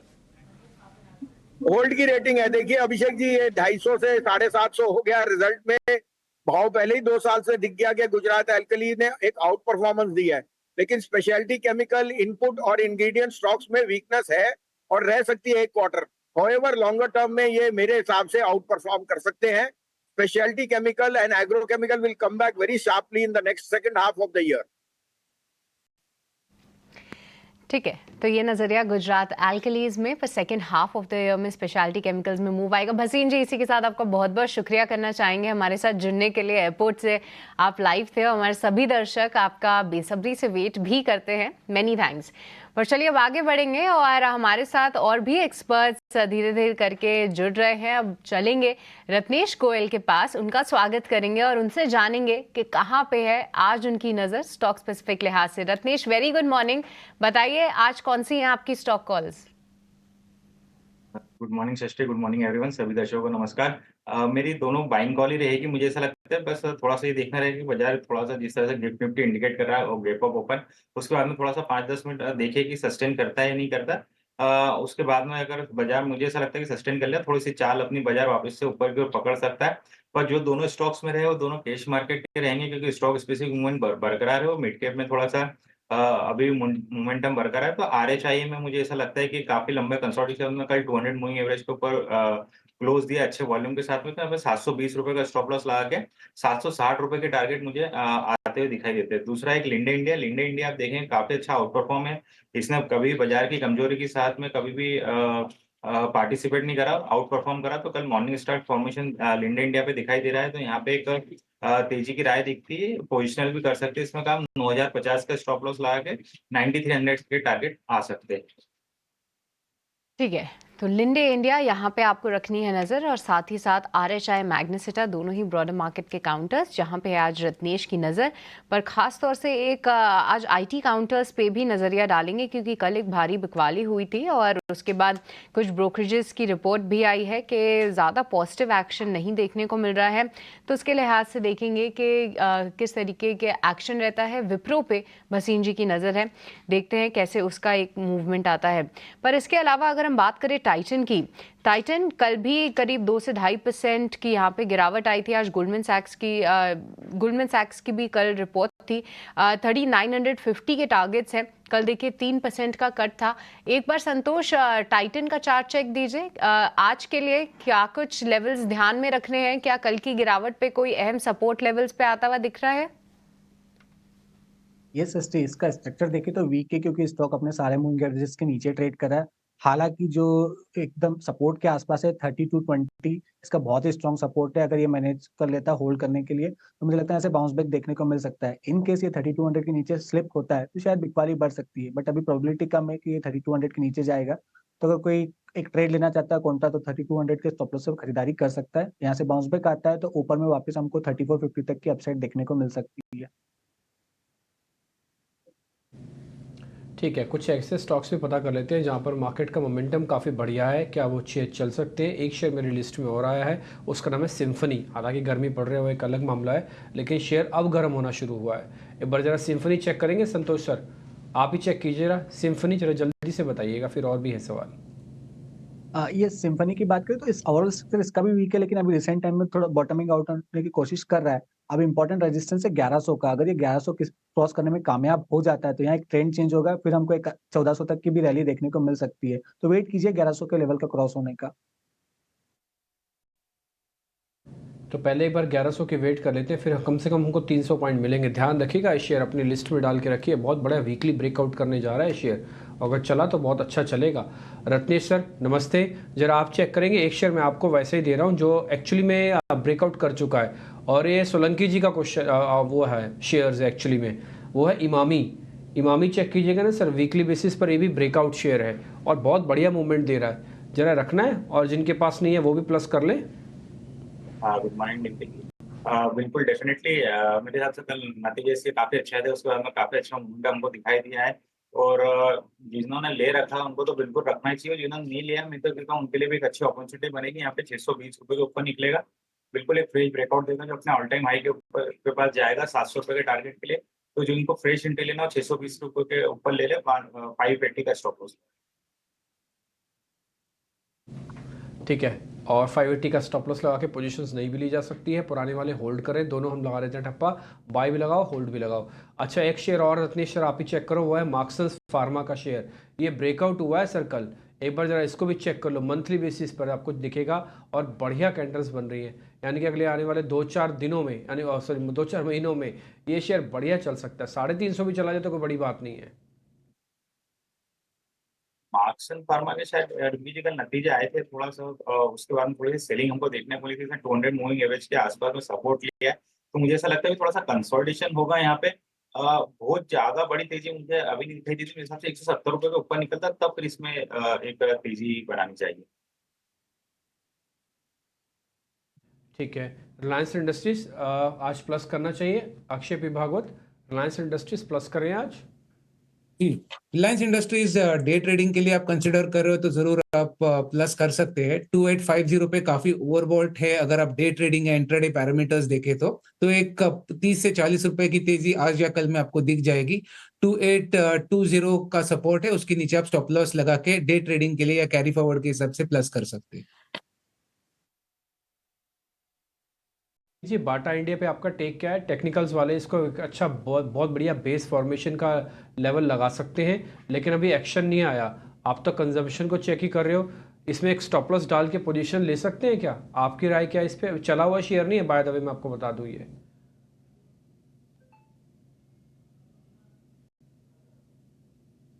का है 1350-60 के आसपास। वॉल्यूम्स काफी स्ट्रांग है, कल थोड़ी काफी वोलेटिलिटी थी डे ट्रेडिंग में, पर ओवरऑल जिस तरीके का हाईली ओवरसोल्ड पैरामीटर्स है, थोड़ा वीकली या मंथली चार्ट्स में एक रिकवरी या बाउंस बैक का कैंडिडेट जरूर लग रहा है। तो आप बाय कर सकते हैं। 1350 का सपोर्ट है, थोड़ा पोजिशनल रूप से बाय करें 10 to 15 ट्रेडिंग सेशंस के लिए। 1425 से 1440 तक आपको टारगेट दिख सकते हैं। ठीक है। सोलंकी जी, एक सवाल आपसे होगा। नरेंद्र जी, एक सवाल आपसे है। मैं दो बड़े ग्रुप पे बैटिंग कर सकता हूँ पोस्ट इलेक्शन। फर्स्ट है एक बजाज ग्रुप पे, तो मेरे पास तरीका यह है तो बजाज की सारी कंपनीज को प्लस करूँ, तो बजाज होल्डिंग्स को प्लस कर लूँ, जिसमें कल एक एनगल्फिंग हुई है। ठीक है। दूसरा तरीका है मैं आदित्य बिरला ग्रुप पे चला जाऊँ, AB ग्रुप पे। तो दोनों में से ग्रुप ज़्यादा अच्छा कौन सा है? किसकी कंपनी ज़्यादा अच्छा कर रही है, आदित्य बिरला ग्रुप की या बजाज ग्रुप की? जी, मेरा इसमें रुझान आदित्य बिरला ग्रुप पे रहेगा कंपैरेटिवली। और अगर आप बिजनेस भी देखें तो इस थोड़ा सा वेल एक्सपैंड बिजनेस है, और कंज्यूमर में जो आदित्य बिरला फैशन और इस टाइप का आपको एक्सपोजर मिलता है वो भी है। और अगर मैन्युफैक्चरिंग में भी देखें तो आपको अल्ट्राटेक की साइड भी एक एक्सपोजर मिलता है। तो overall Aditya Birla group better choice है। आदित्य बिरला ग्रुप के अंदर जाया जा सकता है। शरद मेरे सहयोगी भी जुड़ चुके हैं, वो आपको फटाफट से ये बता देंगे नवरत्न शेयर कौन से हैं। उसके बाद जो समय बचेगा आप फटाफट से और शेयर भी लेंगे हम। शरद, गुड मॉर्निंग, बताइए नवरत्न शेयर। बिल्कुल, सबसे पहले जियो फाइनेंशियल सर्विसेज फोकस में रहेगा। उन्होंने जो है अपनी ऐप जियो फाइनेंस ऐप को लॉन्च किया है, पर ये बीटा वर्जन का यानी कि टेस्टिंग फेज़ पे है। इस ऐप में जो है डिजिटल बैंकिंग, UPI और बिल सेटलमेंट, इंश्योरेंस, एडवाइजरी का जो इंटीग्रेशन होगा। दूसरा स्टॉक फोकस में रहेगा आरती इंडस्ट्रीज, जहाँ पे सुयोग कल्याण जी कोटेजा को अपॉइंट किया गया है CEO। अभी एक प्रोफेशनल CEO है, बाहर से आया। पहले था फैमिली मैनेज्ड कंपनी था ये, अब यहाँ पे जो है प्रोफेशनल मैनेजमेंट की ओर जो है बाज़ार को लग रहा है कि आरती इंडस्ट्रीज जा रही है। ये जो है x strategy head petrochemical business Reliance के भी थे और मैकेंसी के पार्टनर भी थे केमिकल सेगमेंट में। ओरिएंट इलेक्ट्रिक में भी रविंद्र सिंह नेगी को अपॉइंट किया गया MD CEO अगले 5 साल के लिए। वो एक्स COO यानी कि chief operating officer Bajaj electricals के थे, जो आपके कंज्यूमर प्रोडक्ट डिवीजन है उसमें वो लोकेटेड है। मोल्टेक पैकेजिंग में नंबर्स तो लार्जली इनलाइन आए थे, लेकिन इंपॉर्टेंटली कमर्शियल सप्लाई स्टार्ट हो गया है आपके आदित्य बिरला ग्रुप के जो पेंट बिजनेस है उसको लेके अप्रैल के महीने से। अब वो प्रेफर्ड सप्लायर है, जैसे 6 यूनिट्स है टोटली, तो उसमें से 3 यूनिट्स में जो है वो प्रेफर्ड सप्लायर भी हैं। सनटेक रियल्टी की नंबर बहुत स्ट्रॉन्ग आए हैं Q4 नंबर्स में। रेवेन्यू लगभग 700% बढ़ गया है और एबिटा जो है लॉस से प्रॉफिट में आया है। अब याद रखिए रियल्टी कंपनीज का मार्च क्वार्टर में जनरली अकाउंटिंग एडजस्टमेंट्स भी होता है रेवेन्यू रिकॉग्निशन के लिए, इसके कारण जो है आपको नंबर्स बहुत बड़े दिख रहे होंगे। मिसेस बेक्टर्स की बात करें तो स्ट्रॉन्ग Q4 नंबर्स है। पैट भी 22% भागा ईयर ऑन ईयर बेसिस पे। अक्रॉस सेगमेंट्स जो ग्रोथ आई है वो 15% के ऊपर आई है और कंपनी की जो फोकस है वो प्रीमियम कैटेगरी और डिस्ट्रीब्यूशन बढ़ाने में। और ओवरऑल जो है 6 से 7 मन का कंसोलिडेशन भी जो है स्टॉक में देखने मिला था।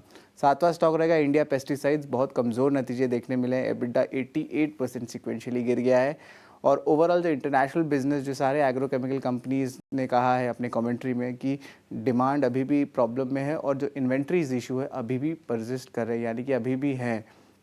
हमारा 8वां स्टॉक है बिग बोल्ड ब्रोकरेज में PTC इंडस्ट्रीज। एंटी की रिपोर्ट आई है, इनिशिएट बाई रखा है। टारगेट प्राइस बात करूँ तो 13,010 रुपये, यानी कि 67% return potential current market price से देखने मिल रहा है। और आगे जाते हुए जो है उनकी जो टेक्नोलॉजी है वो एक मोट है, उसमें एक हाई मार्जिन बिजनेस देखने मिल सकता है। और जो जियोपॉलिटिकल सिचुएशन करंटली है वो बहुत फेवरेबल कंपनी को पड़ता है। तो ये 8 स्टॉक्स तो मैंने आपको बता दिए। हमारा आखिरी स्टॉक फोकस में रहेगा वो है हमारा खबर सेगमेंट में। यहाँ पे KNR कंस्ट्रक्शन फोकस में आने वाली है। और यहाँ पे कंपनी जो है अपने मेट्रो ऑर्डर्स की तरफ जो है उनका झुकाव ज़्यादा देखने मिल रहा है। उन्होंने अपना बिड्स बढ़ा दिया है और अभी डिस्कशंस भी चल रही है MSRDC के साथ। MSRDC है Maharashtra state road development corporation. अब ये कंपनी जो है ऑफकोर्स नॉन रोड प्रोजेक्ट्स में इसलिए जा रही है क्योंकि जो NHAI की ऑर्डरिंग्स हैं वो अब कम हो चुके हैं बिडिंग, तो इसके कारण जो है वो नए सेगमेंट्स पे फोकस कर रही हैं। तो ये अहम 9 स्टॉक्स हैं जो आज हमारे 9 के नवरत्न के लिस्ट में हैं। 9 स्टॉक और इन पर रिएक्शन ज़रूर दिखेगा। KNR कंस्ट्रक्शन कल भी हमने बड़ी तेज़ी देखी थी और ये खबर भी आ रही है। चलिए इसी पर एक ज़रा व्यू भी ले लेते हैं कि आपको इसमें करना क्या है। कंस्ट्रक्शन वाली कंपनी है। सोलंकी जी, आपसे इस पर राय जानना चाहेंगे। KNR कंस्ट्रक्शन, आपको लगता है कि जो कंस्ट्रक्शन को लेकर जो एक माहौल बना हुआ है देश में, सरकार जब बन जाएगी उसके बाद ही उसी रफ्तार से वो जारी रहेगी? और क्या आप सलाह देंगे जो भी कंस्ट्रक्शन रिलेटेड कंपनीज हैं, KNR कंस्ट्रक्शन हो या फिर NBCC हो, NCC हो, क्या आपकी राय है सर इस पर? जी, जहां तक ओवरऑल सेक्टर की बात है तो डेफिनेटली गवर्नमेंट का फोकस इंफ्रास्ट्रक्चर सेक्टर पे बिल्कुल रहने वाला है और ये देश की ग्रोथ के GDP की ग्रोथ के लिए काफी इंपॉर्टेंट सेक्टर भी है। और तो डेफिनेटली लॉन्ग टर्म में जो भी गवर्नमेंट होगी उनका इंफ्रा पे सेक्टर में जो फोकस है वो रहेगा। तो ओवरऑल जो सेक्टर की जो पोजीशनिंग है वो ग्रोथ बेसिस ही रहेगी। लेकिन अगर आप कंपनी की स्पेसिफिक बात करें तो थोड़ा सा इनकी ऑर्डर इनफ्लोज में इश्यूज रहा है कंपनी के लिए। तो वो एक काफी देखने वाली बात है कि आगे आने वाले जो ऑर्डर इनफ्लोज है वो कैसे रहते हैं, क्योंकि ऑर्डर इनफ्लो में थोड़ा सा हमको इसमें प्रॉब्लम देखने को मिला। लेकिन जो ओवरऑल सेक्टर है वो डेफिनेटली काफी पॉजिटिव ही रहने वाला है। ठीक है, पॉजिटिव रहने की उम्मीद है। अच्छा, ओरिएंट इलेक्ट्रिक का भी शेयर आज फोकस में रहेगा क्योंकि उसमें एक मैनेजमेंट चेंज हुआ है और इसमें अच्छी चीज़ ये है कि जो नए MD and CEO आए हैं, नेगी जी, रविंद्र सिंह नेगी, 5 साल के लिए इनको बनाया गया है। ये पहले रह चुके हैं बजाज इलेक्ट्रिकल में, जो कि बहुत जाना माना नाम है अपने सेगमेंट की। उसके कंज्यूमर प्रोडक्ट के पूर्व CEO रहे हैं, अब यहाँ पर MD CEO बन के आ रहे हैं। निश्चित तौर पर एक बड़ा चेंज है, पॉजिटिव चेंज है। ओरिएंट इलेक्ट्रिक, अक्षय जी आप जरा बताइए क्या इसमें रणनीति होनी चाहिए? जी देखिए, ओरिएंट इलेक्ट्रिक एक डाउन ट्रेंड में रहे गए 6 महीने में और कहीं ना कहीं 200-210 के आसपास एक सपोर्ट बनाने की खोज में है। अभी तक सपोर्ट कंफर्म नहीं हुआ है। आपका मोमेंटम पिकअप होगा अगर स्टॉक 240 पार कर पाएगा। 235-37 के आसपास हुई है क्या भाई? क्लोजिंग है कल, तो मैं कहूंगा अपने दे। आज गैप अप तो हो रहा है पर 240 के ऊपर आपको स्ट्रॉन्ग मोमेंटम पिकअप मिलेगा जो 270 तक दिख सकते हैं। ठीक है, 270 तक दिख सकता है। 237 रुपए के आसपास के भाव हैं। प्री ओपन के जो लेवल्स हैं वो कहीं ना कहीं अब सेटल होते हुए दिख रहे हैं। 80 अंक ऊपर निफ्टी के शुरुआत होने की उम्मीद है। 22,568 पर ये लेवल सेटल हुए हैं। निफ्टी बैंक की बात करें तो आज 200 अंकों की बढ़त पर शुरुआत होगी और आज जो शेयर थोड़ी सी रफ्तार दिखाएंगे, नतीजों के दम पर अपोलो हॉस्पिटल 1.5% ऊपर खुलने की तैयारी इसमें हो रही है। मेटल शेयरों में हमने कमजोरी देखी थी, आज थोड़ी थोड़ी वापसी होगी टाटा स्टील की, JSW स्टील की, और इसके अलावा टाटा मोटर्स में भी 1% के आसपास की मजबूती दिख रही है। अच्छा संतोष जी, टाटा मोटर को मैंने देखा तो एक चीज़ याद आ गई। NSE ने ना एक EV इंडेक्स लॉन्च किया है, इलेक्ट्रिक व्हीकल वाला। ठीक है, संतोष हमारे साथ नहीं है। अच्छा अक्षय, आप ही बताइए, टाटा मोटर को ही चूंकि इसका ज़्यादा फायदा होगा क्योंकि EV में तो प्राइमरली या फिर ज़्यादा जो हिस्सा है वो टाटा मोटर का ही है। शेयर आपको टेक्निकल पैरामीटर पर कैसा लग रहा है ये?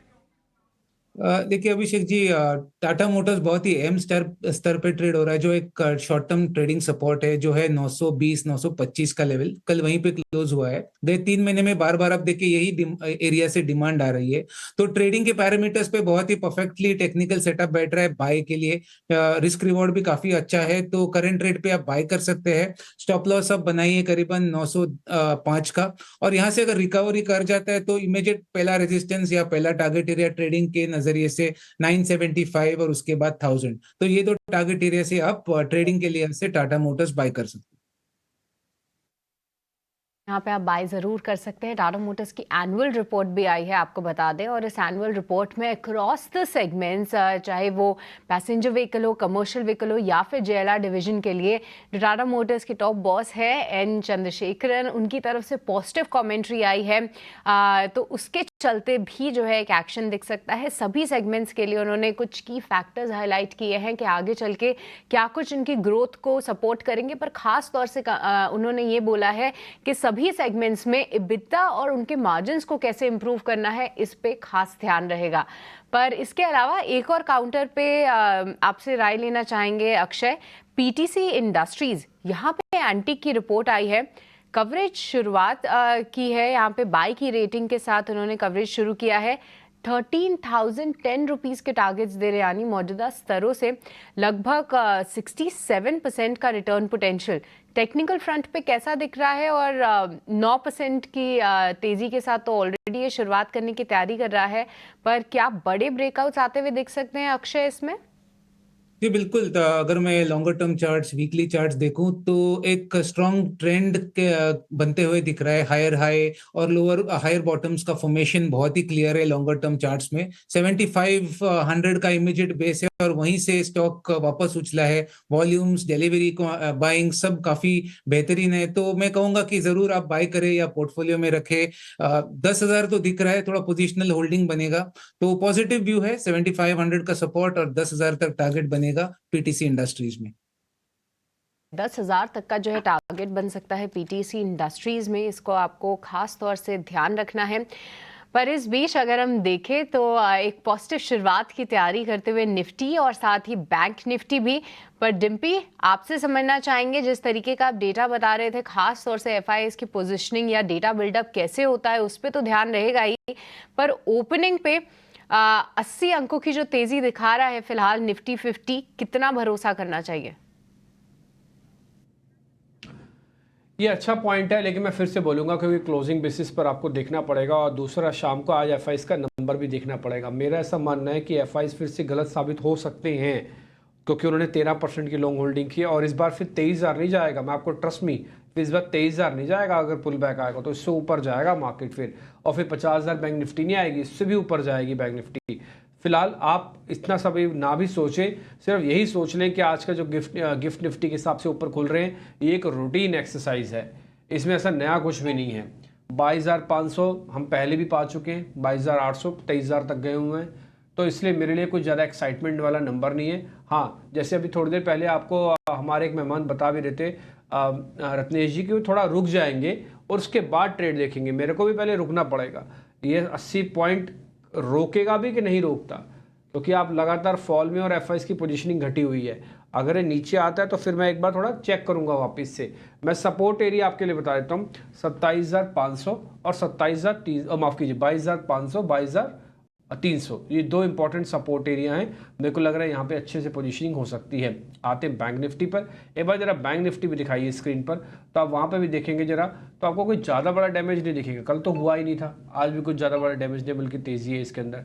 तो आपको 2 पॉइंट्स पे ध्यान रखना है। पहला 48,500, 48,300, दो इंपॉर्टेंट सपोर्ट एरियाज हैं। आप पहले जाएंगे तो 49,000 पार होना बहुत ज़रूरी है। 49,000 के ऊपर शॉर्ट्स के कवर होने के चांसेस भी बढ़ जाएंगे। आई रिपीट, 49,000 के ऊपर शॉर्ट से कवर होने के चांसेस बढ़ जाएंगे। लेकिन जब तक 49,000 नहीं आता तब तक थोड़ा सावधानी के साथ ट्रेड कीजिएगा। रुक जाए तो ज़्यादा बेहतर होगा और थोड़ा समय दे दें। आपको लगेगा कि मैं तो छोड़ रहा हूँ, ऐसा छोड़ वोड़ कुछ नहीं रहे आप चलोगे, आगे ही बढ़ोगे। खैर, मैं ज़रा कुछ और निफ्टी के शेयर्स बता देता हूँ जो आज तेज़ खुल रहे हैं। अपोलो हॉस्पिटल पोस्ट नंबर्स ये तेज़ हैं, रिपोर्ट्स आई हुई काफ़ी पॉजिटिव है इस पर। टाटा स्टील 1% ऊपर, NTPC, SBI लाइफ, M&M, ये कुछ वो शेयर्स हैं जो आज बढ़कर खुल रहे हैं। IT का मोमेंटम आज भी ख़राब है। इन्फोसिस बकायदा 1.25% नीचे खुल रहा है। ठीक है, तो मैं स्क्रीन पर देख पा रहा हूँ, ना ही मेरे को कोई बहुत एक्साइटमेंट वाला हिस्सा, ना ही कोई बहुत घबराहट वाला हिस्सा दिख रहा है। तो ऐसा नहीं कि बाज़ार खुलने के बाद एकदम से झड़ी लगा देगा भागने की, ऐसा भी नहीं होने जा रहा। हाँ, ऐसा भी नहीं हो सकता कि बाज़ार एकदम से टूट भी जाए। तो थोड़ा पहले रुकिएगा, आधा घंटा, थोड़ा डायरेक्शन और थोड़ा डाटा बाज़ार खुलने के बाद का बनने दीजिए। जो बाज़ार खुलने से पहले का डाटा वो सबको पता है। अब बाज़ार खुलने के लिए डाटा जो बनेगा वो सबके साथ बनेगा, सबके सामने बनेगा, उसके लिए थोड़ा रुकना चाहिए आपको। इसके अलावा जो शेयर्स आज बढ़कर गिरने वाले खुलने वाले हैं वो उसमें BDL लोधा खुलेगा और इफ्का लैब आज कमज़ोर खुलेगा, IGL भी कमज़ोर खुलेगा। बाजार खुल चुका है 1250 शेयर ऊपर, 84 पॉइंट की बढ़त, 400 पॉइंट इससे नीचे, 90 पॉइंट ऊपर आ चुका है और 22,500। अभी 22,500 भी होल्ड कर लेना, ये भी बहुत बड़ी अचीवमेंट हो जाएगी। और निफ्टी के लिए 49,000 है, 48,933 को तो हम आ ही चुके हैं खुलने के बाद। अब देखते हैं क्या होता है, क्योंकि दोनों ही बड़े क्रिटिकल जोन में आ गए हैं और अगर आधा पौना घंटा बाजार अपनी बढ़त को बनाए रखता है, एडवांसेस को टिकाए रखता है, तो फिर वैसी कोई मेरे को प्रॉब्लम तो नहीं दिख रही है मार्केट के अंदर जिसको मैं आज ज़्यादा नोटिस करूं। ठीक है, एक बार ना पहले 500 शेयर फटाफट से दिखा देना, फिर इंडिया विक्स भी आज ओपनिंग पे ही दिखा दो आप। हालांकि इंडिया विक्स में कोई मूवमेंट नहीं हो रहा, लेकिन फिर भी इंडिया विक्स देखना ज़रूरी है। पहले दिखाइए वो 500 शेयर, रिलायंस इंडस्ट्रीज़ 0.5% ऊपर, HDFC बैंक दिखाओ, TCS दिखाओ, इन्फोसिस दिखाओ और साथ ही HUL दिखा दो आज। ठीक, LNT भी दिखाना चाहता वो भी दिखा सकते हो। इन्फोसिस नीचे, TCS भी दिखाना एक बार ज़रा जल्दी जल्दी दिखाती है, TCS भी नीचे है, HUL दिखा दीजिए और एक LNT दिखाइए। तो बाजार के अंदर क्या हो रहा है कि छोटा मोटा उतार चढ़ाव अभी आपको दिख रहा है। मेरे पास जो 5 शेयर है मैंने आपके लिए जो चेक किए वेटेज वाले, इन 500 शेयरों में से भी 100% तेज़ नहीं है सारे शेयर, थोड़ा टूटा हुआ है। अब आप देखो 90 पॉइंट ऊपर था निफ्टी जब गया था, तो हमने ये बात यही आपके सामने बता रहे हैं कि एकदम से ऐसा नहीं कि बाजार चल जाएगा गिर जाएगा। एडवांस डिक्लाइन अब अपडेट नहीं हुआ, ये हर 3 मिनट के बाद अपडेट होता है। तो ये 3 मिनट अब हुआ जैसे अपडेट, ये 1500 एडवांसेस हैं, 400 है, तो अब वैसी स्थिति ज़्यादा ख़राब नहीं है, कोई प्रॉब्लम नहीं है। FIs के 13% से मार्केट को डर नहीं है, ये चीज़ मार्केट ने अपने लेवल्स के साथ से दिखाई है। ये LNT भी 0.5% ऊपर है, थोड़ा बहुत IT की प्रॉब्लम दिख रही है बस, वैसे तो कोई खास स्क्रीन पर डैमेज वगैरह ऐसा तो नहीं है। आ जाते हैं जरा और मजबूती वाले शेयर्स कौन कौन से, जरा वो भी आपको मैं दिखा देता हूँ, फिर हम आगे बढ़ेंगे। एक बार जरा अपोलो हॉस्पिटल दिखाइए, NTPC दिखाइए, SBI लाइफ दिखाइए। ये जो लाइफ इंश्योरेंस वाली कंपनीज है ना, ये भी नोटिस करने वाली है। इंडिया विक्स आज थोड़ा सा और गिरा है 1 से 1.5%, अभी हमारे प्रोड्यूसर साहब ने आपको दिखाया होगा। तो ये अच्छा साइन है कि इंडिया विक्स ठीक अर्निंग मतलब एग्जिट पोल से पहले गिर रहा है ना, लेकिन थोड़ा सावधानी के साथ ट्रेड कीजिए, कोई एक्साइटमेंट एकदम से जल्दबाजी ना कीजिएगा। पोजीशन है तो सिट टाइट करके बैठिए अच्छे से, और दूसरा, और अगर पोजीशंस नहीं है तो थोड़ा बहुत ज़रूर लीजिए, ये एक्सपेरिमेंट आपको जैकपॉट की तरफ बढ़ाएगा। और शॉर्ट वाले हैं तो उनको भी काटने की जल्दबाजी नहीं करनी है, अभी भी उनको भी जैकपॉट आ सकता है। ठीक है, दोनों थोड़ी थोड़ी पोजीशन ज़रूर मार्केट के अंदर रखो और अपने स्टॉप लॉसेस को रिगरसली फॉलो करना, किसी तरह का कोई चेंजेस नहीं है।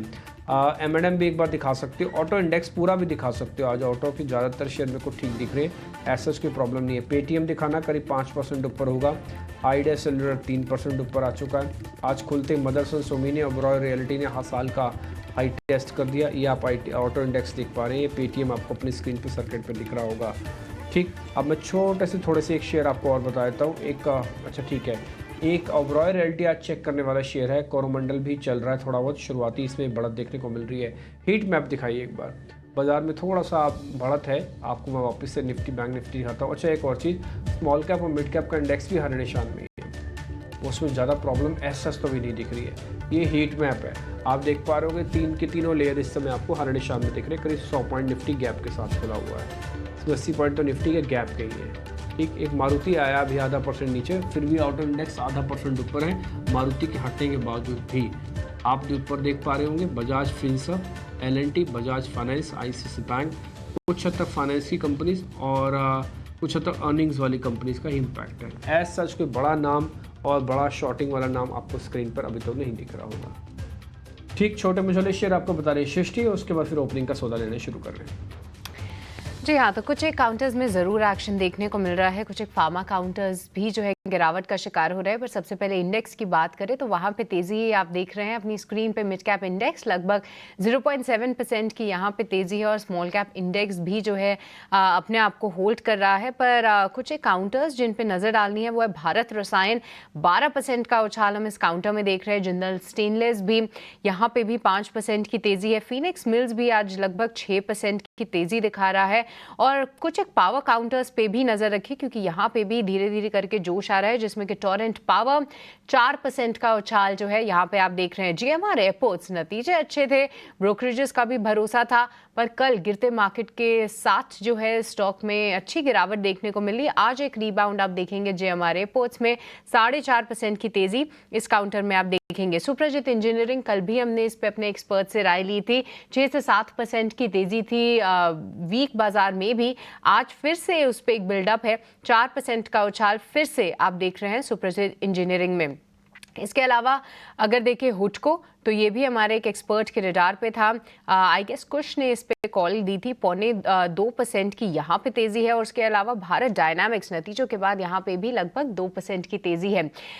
गिरने वाले शेयर्स की बात करें तो वेल्सपन कॉर्पोरेशन यहाँ पे 5.5% का कट है। स्वॉन इंजीनियरिंग भी जो है फोकस में था, 5% का कट आप यहाँ पे देख रहे हैं। राजेश एक्सपोर्ट्स जो है 300 के भी स्तर जो है तोड़ता हुआ नजर आया है, यहाँ पे 3.5% की कमजोरी है। और इप्का लैब्स एक नतीजों के बाद और ब्रोकरेज रिपोर्ट्स के बाद कुछ ज्यादा भरोसा यहाँ पे नहीं दिखा है, 3.25% का कट जो है यहाँ पे हम देख रहे हैं। तो अभिषेक, आज के लिए भी बोलें तो कई सारा स्टॉक स्पेसिफिक एक्शन है, पर कहीं ना कहीं ब्रॉडर मार्केट्स जो है वो सपोर्ट कर रहे हैं। और अभी अगर हम निफ्टी बैंक की भी बात करें अभिषेक, तो शायद डे हाई पे आता हुआ दिख रहा है निफ्टी बैंक। बिल्कुल, करीब करीब 300 अंकों के आसपास की तेजी है सृष्टि निफ्टी बैंक में। और जो बड़े वेटेज वाले जो दोनों के दोनों शेयर हैं, एचडीएफसी बैंक या फिर आईसीआईसीआई बैंक, वहां पर हम तेजी जरूर देख रहे हो। और इंडेक्स को अगर हम सपोर्ट करने की बात करें तो रिलायंस से सपोर्ट तो मिल ही रहा है आज। और उसके अलावा अडानी ग्रुप के शेयर और बजाज ट्रेन्स, यहाँ से भी हम देख रहे हैं कि आज बढ़िया मोमेंटम आज मिल रहा है। कल जो शेयर गिरे थे उसमें से जीएमआर एयरपोर्ट मुझे दिख रहा है आज 4% के आसपास की रिकवरी शेयर में हो रही है। वोडाफोन फिर से 15 रुपए के ऊपर आकर कारोबार कर रहा है। तो जैसे संकेत गिफ्ट निफ्टी दे रहा था, उस संकेत से बेहतर बाजार की शुरुआत हुई है। 125 अंक ऊपर है निफ्टी, 22,600 के ऊपर जाकर कारोबार कर रहा है। 22,488 का लेवल था, आपको याद होगा कल की क्लोजिंग का। और वहां से एक मजबूत हम ये कहेंगे कि रिबाउंड है। एडवांस डिक्लाइन रेशियो भी ये संकेत दे रहे हैं कि नहीं, बाजार में मोमेंटम आज ठीक है। बड़ा क्रूशियल सेशन है, वोलेटिलिटी के लिए भी आप तैयार रहिएगा। लेकिन चलिए अपने एक्सपर्ट्स के पास चलते हैं और उनसे समझते हैं कि उनको क्या पसंद आ रहा है और उन्होंने क्या चुना है आपके ट्रेड में पैसे बनाने के लिए। शुरुआत करेंगे अक्षय जी, आपसे बताइए आपका ओपनिंग ट्रेड क्या है आज के लिए? ठीक है,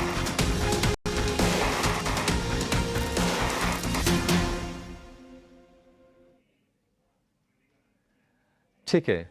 अक्षय जी नहीं है, रत्नेश जी हैं, संतोष जी हैं। शुरुआत हम करेंगे संतोष जी से। संतोष जी बताइए आपने क्या चुना है, क्या देखा है बाजार में, क्या सलाह है आपकी?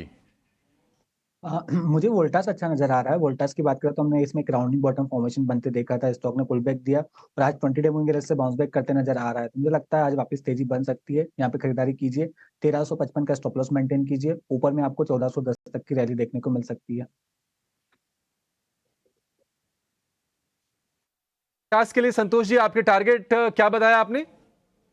1410 का मेरा टारगेट है।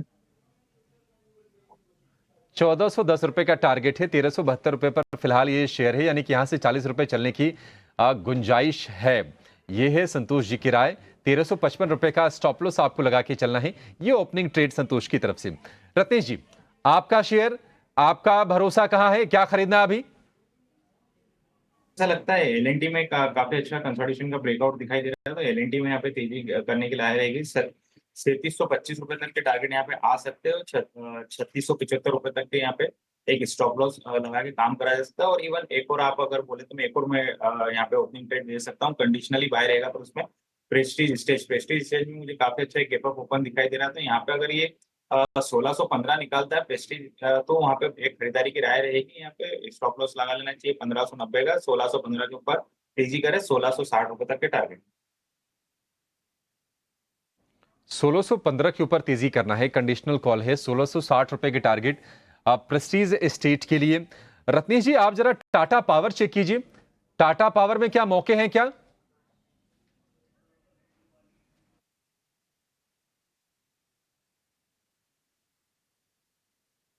टाटा पावर में देखे तो मुझे ऐसा लगता है कि इसने शॉर्ट टर्म मूविंग एवरेज का सपोर्ट जरूर लिया है। तो यहाँ पे 436 रुपए के ऊपर निकलता तो जरूर यहाँ पे खरीदारी के मौके रहेंगे। यहाँ पे 427 रुपए का स्टॉप लॉस लगा के 450 का टारगेट। टाटा पावर को भी खरीदने की सलाह है रत्नेश जी की तरफ से। संतोष, आप जरा देखिए मदरसन सुमी, संवर्धन मदरसन, क्या करें? तेजी इसमें धीरे धीरे कंटिन्यू हो रही है, 160 रुपए के आसपास, 155 के ऊपर निकल गया है। कैसा लग रहा है आपको शेयर ये, और क्या तेजी के मौके इसमें भी हैं? बहुत ही स्ट्रॉन्ग काउंटर है, मल्टी ईयर ब्रेकआउट आया है, तो ये पोर्टफोलियो में होना चाहिए। मुझे लगता है ये स्टॉक यहाँ से डबल होने का पोटेंशियल रखता है, और एज ए ट्रेडिंग पर्सपेक्टिव देख रहे हो तो मुझे लगता है कि आज 160 रुपए तक के टारगेट देखने को मिल सकते हैं।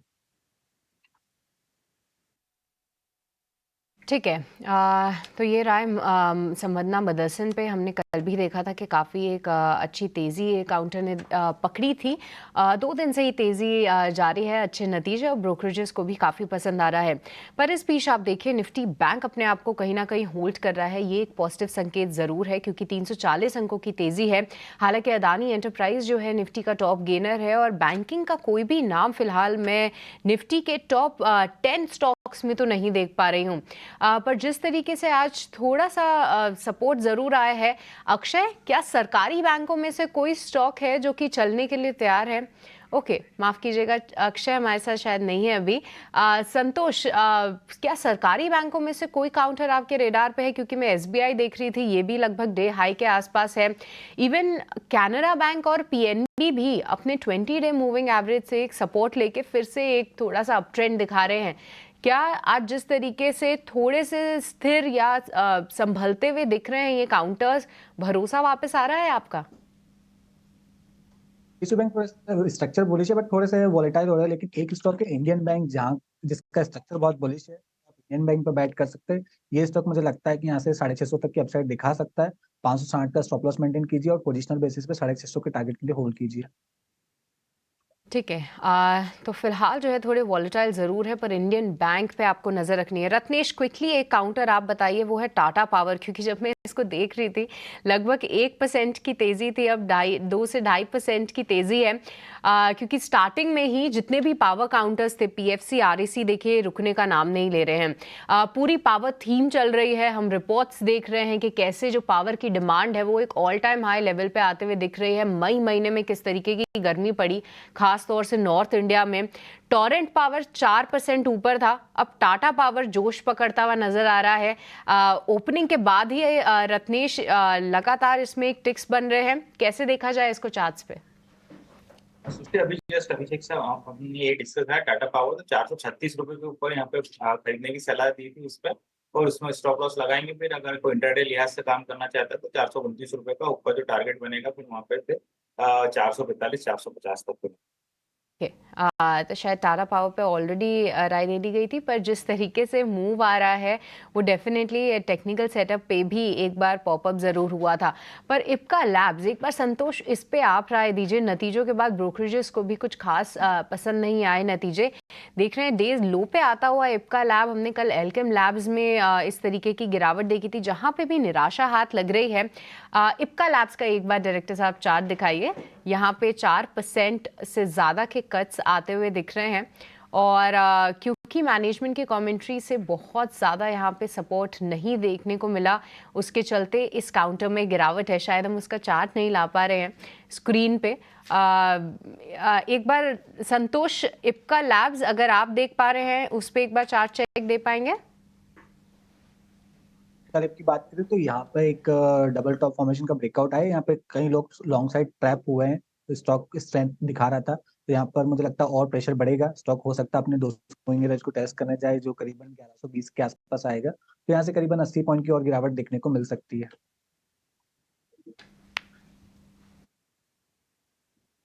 इंपॉर्टेंट चीज़ें हैं जो मार्केट के अंदर नोटिस की जा सकती हैं। पहला, ये जो कि एबनॉर्मल इन नेचर है, अमूमन ऐसा होता नहीं है। मैं आपको एक एग्जांपल देके बता सकता हूँ। मान लीजिए आप एक मूवी में बैठे हो, सबसे इंपॉर्टेंट क्लाइमेक्स का सीन आ रहा हो, पूरा माहौल बना हुआ है कि हाँ अभी क्लाइमेक्स, पता नहीं अभी क्या होगा, अभी क्या होगा, कभी क्या होगा। उससे पहले कोई ना कोई आपके कान में फुसफुसा दे, भाई कुछ नहीं हो रहा, तो आपके एक्साइटमेंट का लेवल ही गिर जाएगा। कुछ ऐसा मार्केट के साथ भी हो रहा है। 5.5% इंडिया विक्स नीचे आ गया है। भाई क्यों आ रहे हो, क्यों नीचे 5.5% आया नीचे? अच्छा, क्या आपका इवेंट क्लोज हो गया? नहीं, इवेंट तो क्लोज नहीं हुआ। क्या एग्जिट पोल आ गए? नहीं, सिर्फ एक ही इवेंट को हमने पास किया है, वो है अर्निंग्स का रोल ओवर। यानी सो माफ़ कीजिए, अर्निंग्स तो खैर इंपॉर्टेंस नहीं, ये F&O का रोल ओवर, यानी कि सीरीज़ को ख़त्म करके हम नई सीरीज़ में आए हैं। ना तो एग्जिट पोल आए हैं, ना ही हमारे पास नंबर आए, सबसे बड़ी वेटेज उसी के, लेकिन इंडिया विक्स पहले गिर गया 5.5%। ठीक, दूसरा आज ना आप निफ्टी को एक बार एक चीज़ मैं और आपको चेक कराता हूँ। आप निफ्टी देखेंगे ना करीब 140 पॉइंट ऊपर है, एथिकली 80 पॉइंट खुले थे, वहाँ से हमने 60 पॉइंट जोड़ लिए। लेकिन उसके बाद मैं आपको एक कॉल दिखाता हूँ 22,500 वाली, इसको हटा दो कोई बात नहीं सीरीज़ का। ये 22,500 की कॉल, उसमें 10 रुपये की बढ़ोतरी भी नहीं हुई है, 550 रुपये की कॉल है वो, 494 रुपीज़ की कॉल है, मैंने अपनी स्क्रीन पे लगा रखी है, 10 रुपये भी नहीं बढ़ी है वो। और आपका निफ्टी जो है ऑलमोस्ट वहाँ से डबल हो चुका है, यानी कि फ्यूचर्स में लॉन्ग पोजीशंस बन रही है। ये 6 जून वाली है 495 की, आप देख रहे हो सिर्फ 6% बढ़ी हुई है। इसका 6% कैलकुलेट कर लो, इसका 10% बनता है 50 रुपये, उसमें ओपनिंग का गैप भी इंक्लूड है। आप 10% बता रहा हूँ, तो ये तो 10-20 रुपये भी नहीं बढ़ी है, और जबकि निफ्टी 150 पॉइंट ऊपर आ गया। तो सावधान रहिएगा, बाजार स्विंग ऊपर नीचे कभी भी जल्दी से कर सकता है, देखते ही देखते तोड़ देगा, देखते ही देखते चला देगा। ठीक, ऑप्शंस वाले तो कृपा करके सावधान रहें, कॉल्स काफ़ी हद तक और पुट्स काफ़ी हद तक आपको आर्टिफिशियल राइज और आर्टिफिशियल फॉल्स भी दे सकती हैं। बी अवेयर, सावधानी के साथ ट्रेड करने की ज़रूरत है इस समय। आ जाए शेयर्स पे, तो कुछ इंपॉर्टेंट पॉइंट्स है, आप सब नोटिस करते जाना बॉस, सब नोटिस करना है। देखना 1-1.5 घंटे बाद ये जो आप तस्वीर देख पा रहे हो ना, ये आपको बदली हुई भी दिख सकती है, या तो और तेज़ या तो और ख़राब आप होते हुए दिखेंगे एक ही घंटे में सिर्फ। आगे बढ़ें, अब मैं जरा अपनी शीट F&O की शीट से चेक कर लेते हैं कहाँ कहाँ पे पोजीशनिंग काफ़ी स्ट्रांग बन रही है। एक तो आज बनी है मुथूट फाइनेंस में, ये आज बढ़िया शेयर है, आज बिल्डअप वगैरह भी इसका ठीक है। और दूसरा जिसके अंदर अच्छी ओपनिंग हो रही है बस यही बन रहा है, और एक थोड़ा बहुत M&M में बन रहा है। मुथूट फाइनेंस एक बार जरा दिखाना स्क्रीन पे। यस संतोष सर, एक बार जरा चेक करना मुथूट फाइनेंस।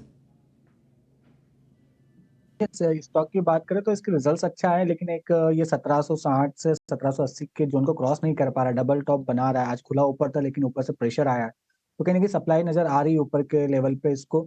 अभी जो सपोर्ट है इसका इंपॉर्टेंट सपोर्ट लेवल रहेगा 1660 का, उसके नीचे फिसलता है तो शायद प्रेशर बढ़ सकता है। इसको क्रॉस करना पड़ेगा 1760 का लेवल, 1770 का लेवल, तब जाके इसमें फिर से स्ट्रेंथ लौटेगी।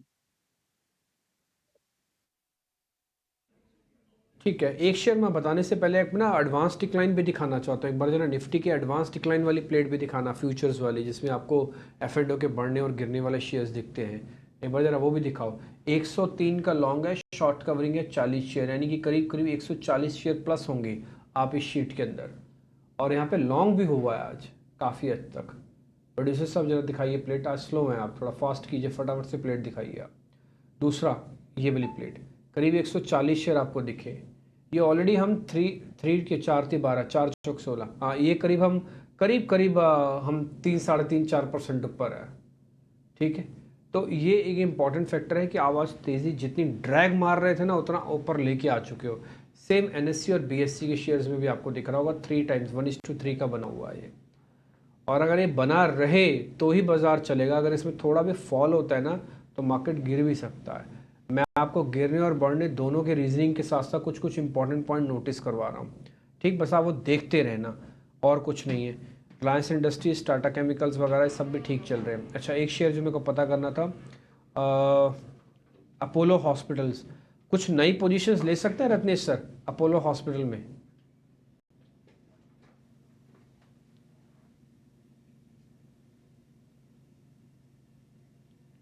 रत्नेश जी आ रही है आवाज?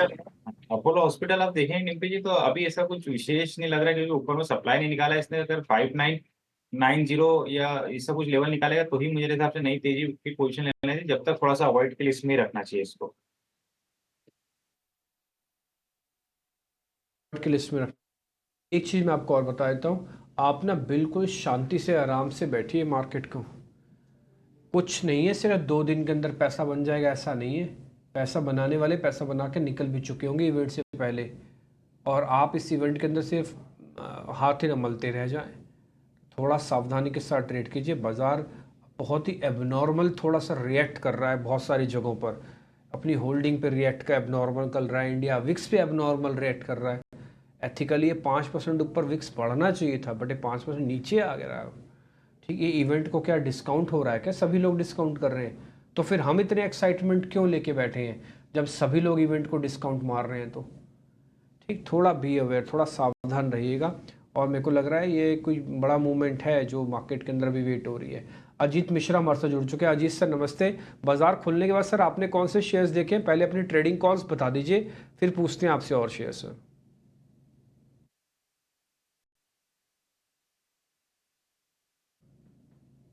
या गुड मॉर्निंग डिम्पी। डिम्पी देखिए, जिस तरीके से मार्केट में आज ओपन हुआ है नए सीरीज का शुरुआत पॉजिटिव टोन पे, कल एक इम्पॉर्टेंट चीज हुई थी कि एक जो राइजिंग चैनल जिसको हमने पहले भी ब्रेक किया हुआ है डाउन साइड पे, उसको हमने टेस्ट किया था करीब 22,400 के पास और 20 EMA के नीचे स्लिप किए थे। आज हमने उसी के जस्ट ऊपर ओपन किया है। तो जैसे कि अभी आप बता भी रहे थे कि ये टोन मेंटेन होना चाहिए, तभी जाके आपको ये रिकवरी एक्सटेंड होते हुए दिखेगी। तो 550 के ऊपर अगर आप सस्टेन करते हैं तो पॉसिबिलिटी रहेगी कि ये रिकवरी एक्सटेंड करे, अदरवाइज दोबारा से एक फिजल आउट हो सकता है। तो ज्यादा एग्रेसिव पोजीशनिंग मैं भी यही रिकमेंड करूंगा कि ना करें। ये हमने अपने क्लाइंट्स को भी यही रिकमेंड किया है। मेरे हिसाब से HUL एक ऐसा कैंडिडेट है जहाँ पे कि मुझे लग रहा है कि थोड़ा सा स्टेबिलिटी भी है और एक जो मूव काफी टाइम से पेंडिंग था वो अब आ रहा है। तो एक रिवर्सल पैटर्न का फॉर्मेशन हो रहा है डेली चार्ट पे। अभी भी लॉन्ग टर्म एवरेजेस नहीं निकले हैं, बट मुझे लगता है कि वहां पे एक रीअटेम्प्ट होगा, एक रिवर्सल पैटर्न का ब्रेकआउट होगा। तो HUL को आप कंसीडर कर सकते हैं। अभी स्टॉक 2370 के पास ट्रेड कर रहा है। यहाँ 2340 के स्टॉप लॉस के साथ 2420 तक के टारगेट्स के लिए आप लॉन्ग कर सकते हैं। दूसरा नाम होगा L&T का, जहाँ पे कि काफी ज्यादा स्ट्रेंथ दिख रही है आज के सेशन में। यहाँ पे बेसिकली देखिए एक नॉर्मल पॉज था पिछले 3-4 दिनों में, एक बहुत नैरो रेंज में ये ट्रेड कर रहा था। आज एक डिसाइसिव ओपन हुआ है इसमें, बट मैं ज्यादा एग्रेसिव पोजीशनिंग की बात नहीं कहूंगा। 3700 आपका स्ट्रिक्ट स्टॉप होना चाहिए फॉर द इंट्राडे, और आपको इंट्राडे में ही अगर ये मूव मिलता है 3800 तक एक्सटेंड करता है, वहां पे यू शुड बुक प्रॉफिट्स। ठीक है, L&T को लेकर ये व्यू। बाजार में तेजी बढ़ी है, 150 अंक ऊपर अब निफ्टी हो गया है। और निफ्टी बैंक की बात करें तो 300 अंकों की तेजी निफ्टी बैंक में है। निफ्टी और निफ्टी बैंक की आज बराबरी वाली चाल है और हम देख रहे हैं कि तेजी वाले जो शेयर हैं वो बढ़ भी रहे हैं और जो ऑलरेडी मजबूत हैं वहाँ मजबूती ऑलरेडी वहाँ पर और बढ़ रही है। अडानी एंटरप्राइजेस 3.5% ऊपर हो गया है। अच्छा, अडानी पोर्ट पर व्यू आपसे चाहेंगे रत्नेश जी। अडानी पोर्ट क्या करें? अच्छी रफ्तार आज भी है, 1400 रुपए के ऊपर का भाव है, कितना चलेगा ये? हाँ, अडानी पोर्ट देखे थे पूरे अडानी ग्रुप में काफी अच्छी इसने आउट परफॉर्मेंस देखा। अभी हालांकि 2-4 दिन में थोड़ा सा करेक्शन देखने को मिला था, और अब इसने अपने सपोर्ट लेवल 1370, 1360, 1360-70 रुपए के आसपास में सपोर्ट लिया है। अब वापिस से कल का पूरा जो बेरिश फॉर्मेशन था उसके ऊपर निकलने के लिए तैयार कर रहा है। तो मुझे ऐसा लगता है कि अभी एक बार थोड़ा सा 1430 के आसपास में खड़ा लाएगा 1433 को, अगर उसके ऊपर निकलता है तो इसमें तेजी बरकरार हो जाएगी। वापस से जो इसको ऑल टाइम हाई अपने 1450 1480 तक के लिए लेके जा सकते थे। एक बार थोड़ा सा वेट कर ले, 1430 के ऊपर निकलने दे, तब एक पोजीशन ले जा सकते हैं। इंट्राडे के लिहाज से 1400 रुपए के स्टॉप लॉस लगा के स्टॉप लॉस के साथ अडानी पोर्ट को ट्रेड करने की सलाह है। अजीत जी, आप जरा अरविंद देखिए, अब अच्छी तेजी बनी हुई है, लगातार मोमेंटम में ये शेयर है। अगर हम महीने भर में भी देखेंगे तो करीब 20% के आसपास के रिटर्न शेयर ने दे दिए हैं। 380 रुपए का भाव इसका है अरविंद लिमिटेड का। अरविंद लिमिटेड, आपको लगता है कि इसमें तेजी बनी रहेगी? क्या ये शेयर चलता रहेगा या फिर जिनके थोड़े से लोअर लेवल पर हैं थोड़ी प्रॉफिट टेकिंग के बारे में सोच सकते हैं वो? देखिए अभिषेक, अभी तो ट्रेंड बिल्कुल पॉजिटिव बना हुआ है, नो डाउट। काफी स्ट्रॉन्ग मोमेंटम भी देखने को मिला है। जो हाल फिलहाल के मूव में हम देख रहे हैं करीब 220 से लेकर 380 रिकॉर्ड हाइज, अभी उन्हीं हाइज के पास ही कंसोलिडेट कर रहा है। तो टोन भी पॉजिटिव है। जैसे कल के सेशन में एक प्रॉफिट टेकिंग जरूर आई थी, बट आज उतना ही इक्वली स्ट्रॉन्ग रिबाउंड करीब 5% के गेन्स। वॉल्यूम्स नहीं थे कल के डिक्लाइन में, तो ये एक पॉजिटिव चीज है। तो मुझे लगता है कि ये सारी चीजें देखते हुए यहाँ पे अभी भी आप पॉजिटिव टोन मेंटेन रख सकते हैं, बट क्योंकि एक इंपॉर्टेंट इवेंट है, स्टॉक ऑलरेडी काफी अच्छा परफॉर्म कर चुका है। स्टॉप लॉसेस स्ट्रिक्ट होने चाहिए आपके, तो यहाँ 368 मेरे हिसाब से एक स्ट्रिक्ट स्टॉप होना चाहिए आपका। कोई भी फ्रेश पोजीशन बना रहे हैं या फिर आपकी कोई एग्जिस्टिंग पोजीशन है तो, और एज पर द रेंज मुझे लगता है करीब करीब 400-410 तक के लेवल्स पोजिशनली यहाँ पॉसिबल है। 400-410 तक के लेवल्स अरविंद लिमिटेड में पॉसिबल हैं। अच्छा, आज हम देख रहे हैं कि बीएचईएल में भी थोड़ी थोड़ी सी बाइंग हो रही है, थोड़ी थोड़ी क्या 1.5% करीब ऊपर ये शेयर है। हमने तो 300 रुपए के ऊपर के भी लक्ष्य देखे हैं बीएचईएल में, वहां से लगातार इसने करेक्शन देखा था। बीएचईएल क्या फिर से बाई के ये सिग्नल दे रहा है संतोष जी? ये अभिषेक, बीएचईएल की बात करें तो ये स्टॉक हमने देखा कि थोड़ा करेक्ट हुआ है, सपोर्ट के आसपास बेस बना रहा है। अभी थोड़ा सा साइडवेज हो गया है, अभी इस एक मोमेंटम नहीं बना है, लेकिन एक स्ट्रॉन्ग सपोर्ट है 285 के आसपास। पर में 300 वापस क्रॉस करने में कामयाब हो जाता है तो वापस हमको 330 तक की रैली देखने को मिल सकती है। बीएचईएल को लेकर ये व्यू। टॉरेंट पावर जरा दिखाइए, टॉरेंट पावर में बढ़िया वाली तेजी बन रही है, 1550 रुपए के आसपास के भाव हैं।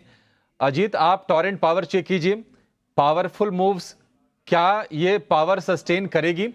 1490 रुपए का भाव फिलहाल इसमें दिख रहा है।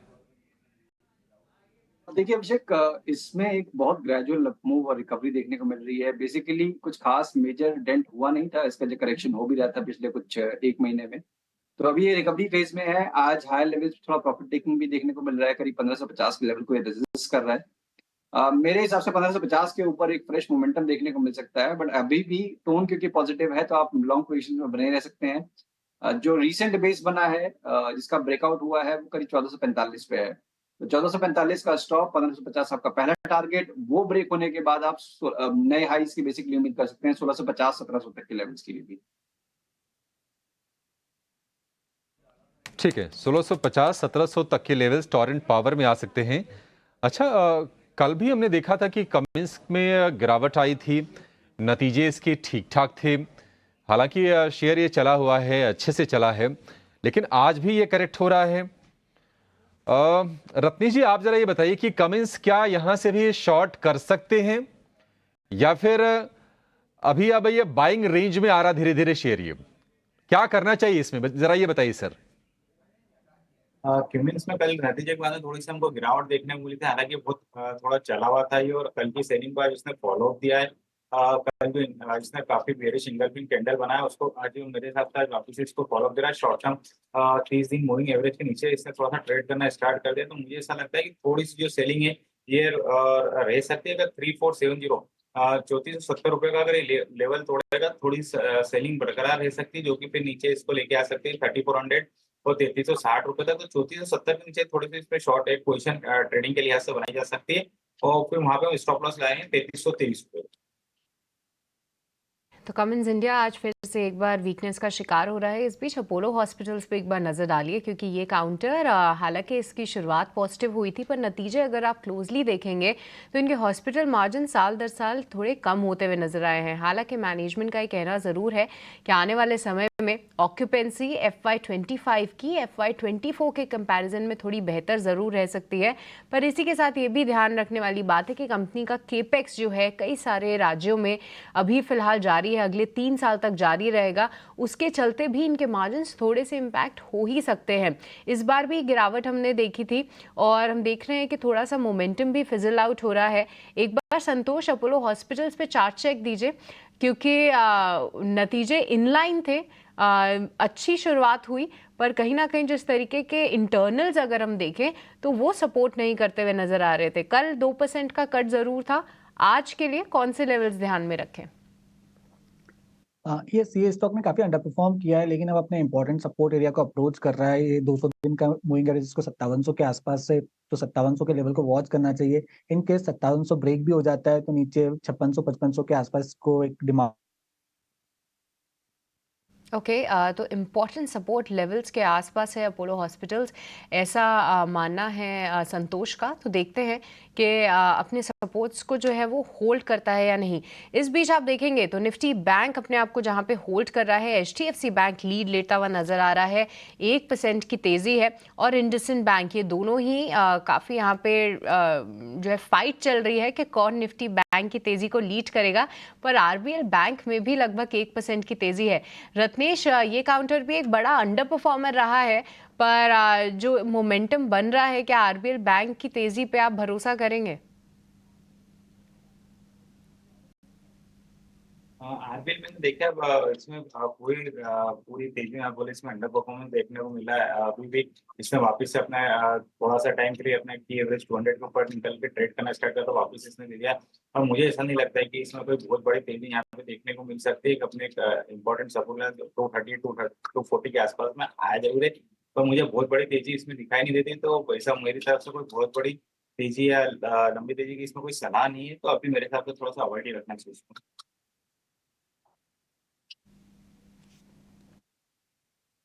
लेवल की बढ़त दिखाने के बाद ना सब कुछ रुक सा गया है। मैं आपको सच्ची बताऊं, मेरे से तो शेयर में तो शेयर भी नहीं है पूछने के लिए। अगर आप मैं बताऊं, अगर आप मेरे को मौका देना तो आज मेरे पास एक भी शेयर नहीं है पूछने के लिए, ना ही मेरे पास इंडाइसिस हैं देने या बताने के लिए। सब कुछ रुक सा गया है, स्टैंड स्टिल हो गया है। ये जस्ट रिवर्स है उस चीज़ के जो आपका एक्साइटमेंट होता है। ये एक्साइटमेंट आप पहले तो नहीं ख़त्म कर चुके हो। ये सारे क्वेश्चंस आपके मन में भी चल रहे होंगे, मैं अच्छे से यकीन से कह सकता हूँ। लेकिन करें क्या, दिख ही ऐसा रहा है। अब आप देखो ना तो कॉल्स चल रही हैं ना पुट्स बहुत अच्छे से टूट रही हैं। आप पुट को तोड़ो ना, फिर पुट को क्यों नहीं तोड़ रहे आप? 150 पॉइंट ऊपर लाए खड़ा कर रखा निफ्टी को, 300 पॉइंट ऊपर बैंक निफ्टी है, तो पुट्स को तोड़ो। पता है कितनी कितनी टूटी हुई हैं?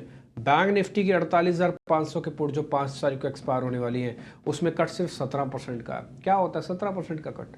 तोड़ो आप, ख़त्म करो उसको पुट्स को, ताकि कॉल्स के प्रीमियम में शिफ्ट हो। ना पुट्स को तोड़ रहे हो ना कॉल्स को चला रहे हो, तो आप पूरी तरह से। और दूसरा इंडिया विक्स आप देखो, एडवांस डिक्लाइन आप चेक कर लो, आपको कहीं भी ऐसा कुछ नहीं लग रहा कि हर चीज़ थोड़ी थोड़ी एबनॉर्मल सी लग रही है। ऐसा नहीं कि मैं 2 दिन की छुट्टी के बाद मेरे को एबनॉर्मल लग रहा है, मैं तो रेगुलरली वॉच करता हूँ डाटा। कल रात को भी 12 बजे तक मैं देख ही रहा था ये। ठीक, एनी हाउ फिर भी कुछ कुछ स्टॉक्स हम एक बार चेक कर लेते हैं, समझते हैं इस समय क्या करना चाहिए। अब मेरे पास कैश के शेयर्स ही मैं देख पाऊँगा, F&O के तो मेरे पास देखे ही नहीं जा रहे आज मेरे से शेयर। ब्रिगेड एंटरप्राइजेस 2.5-3% ऊपर होना चाहिए। एक बार ज़रा दिखाना ब्रिगेड एंटरप्राइजेस एक बार ज़रा ये चेक करना रत्नेश जी।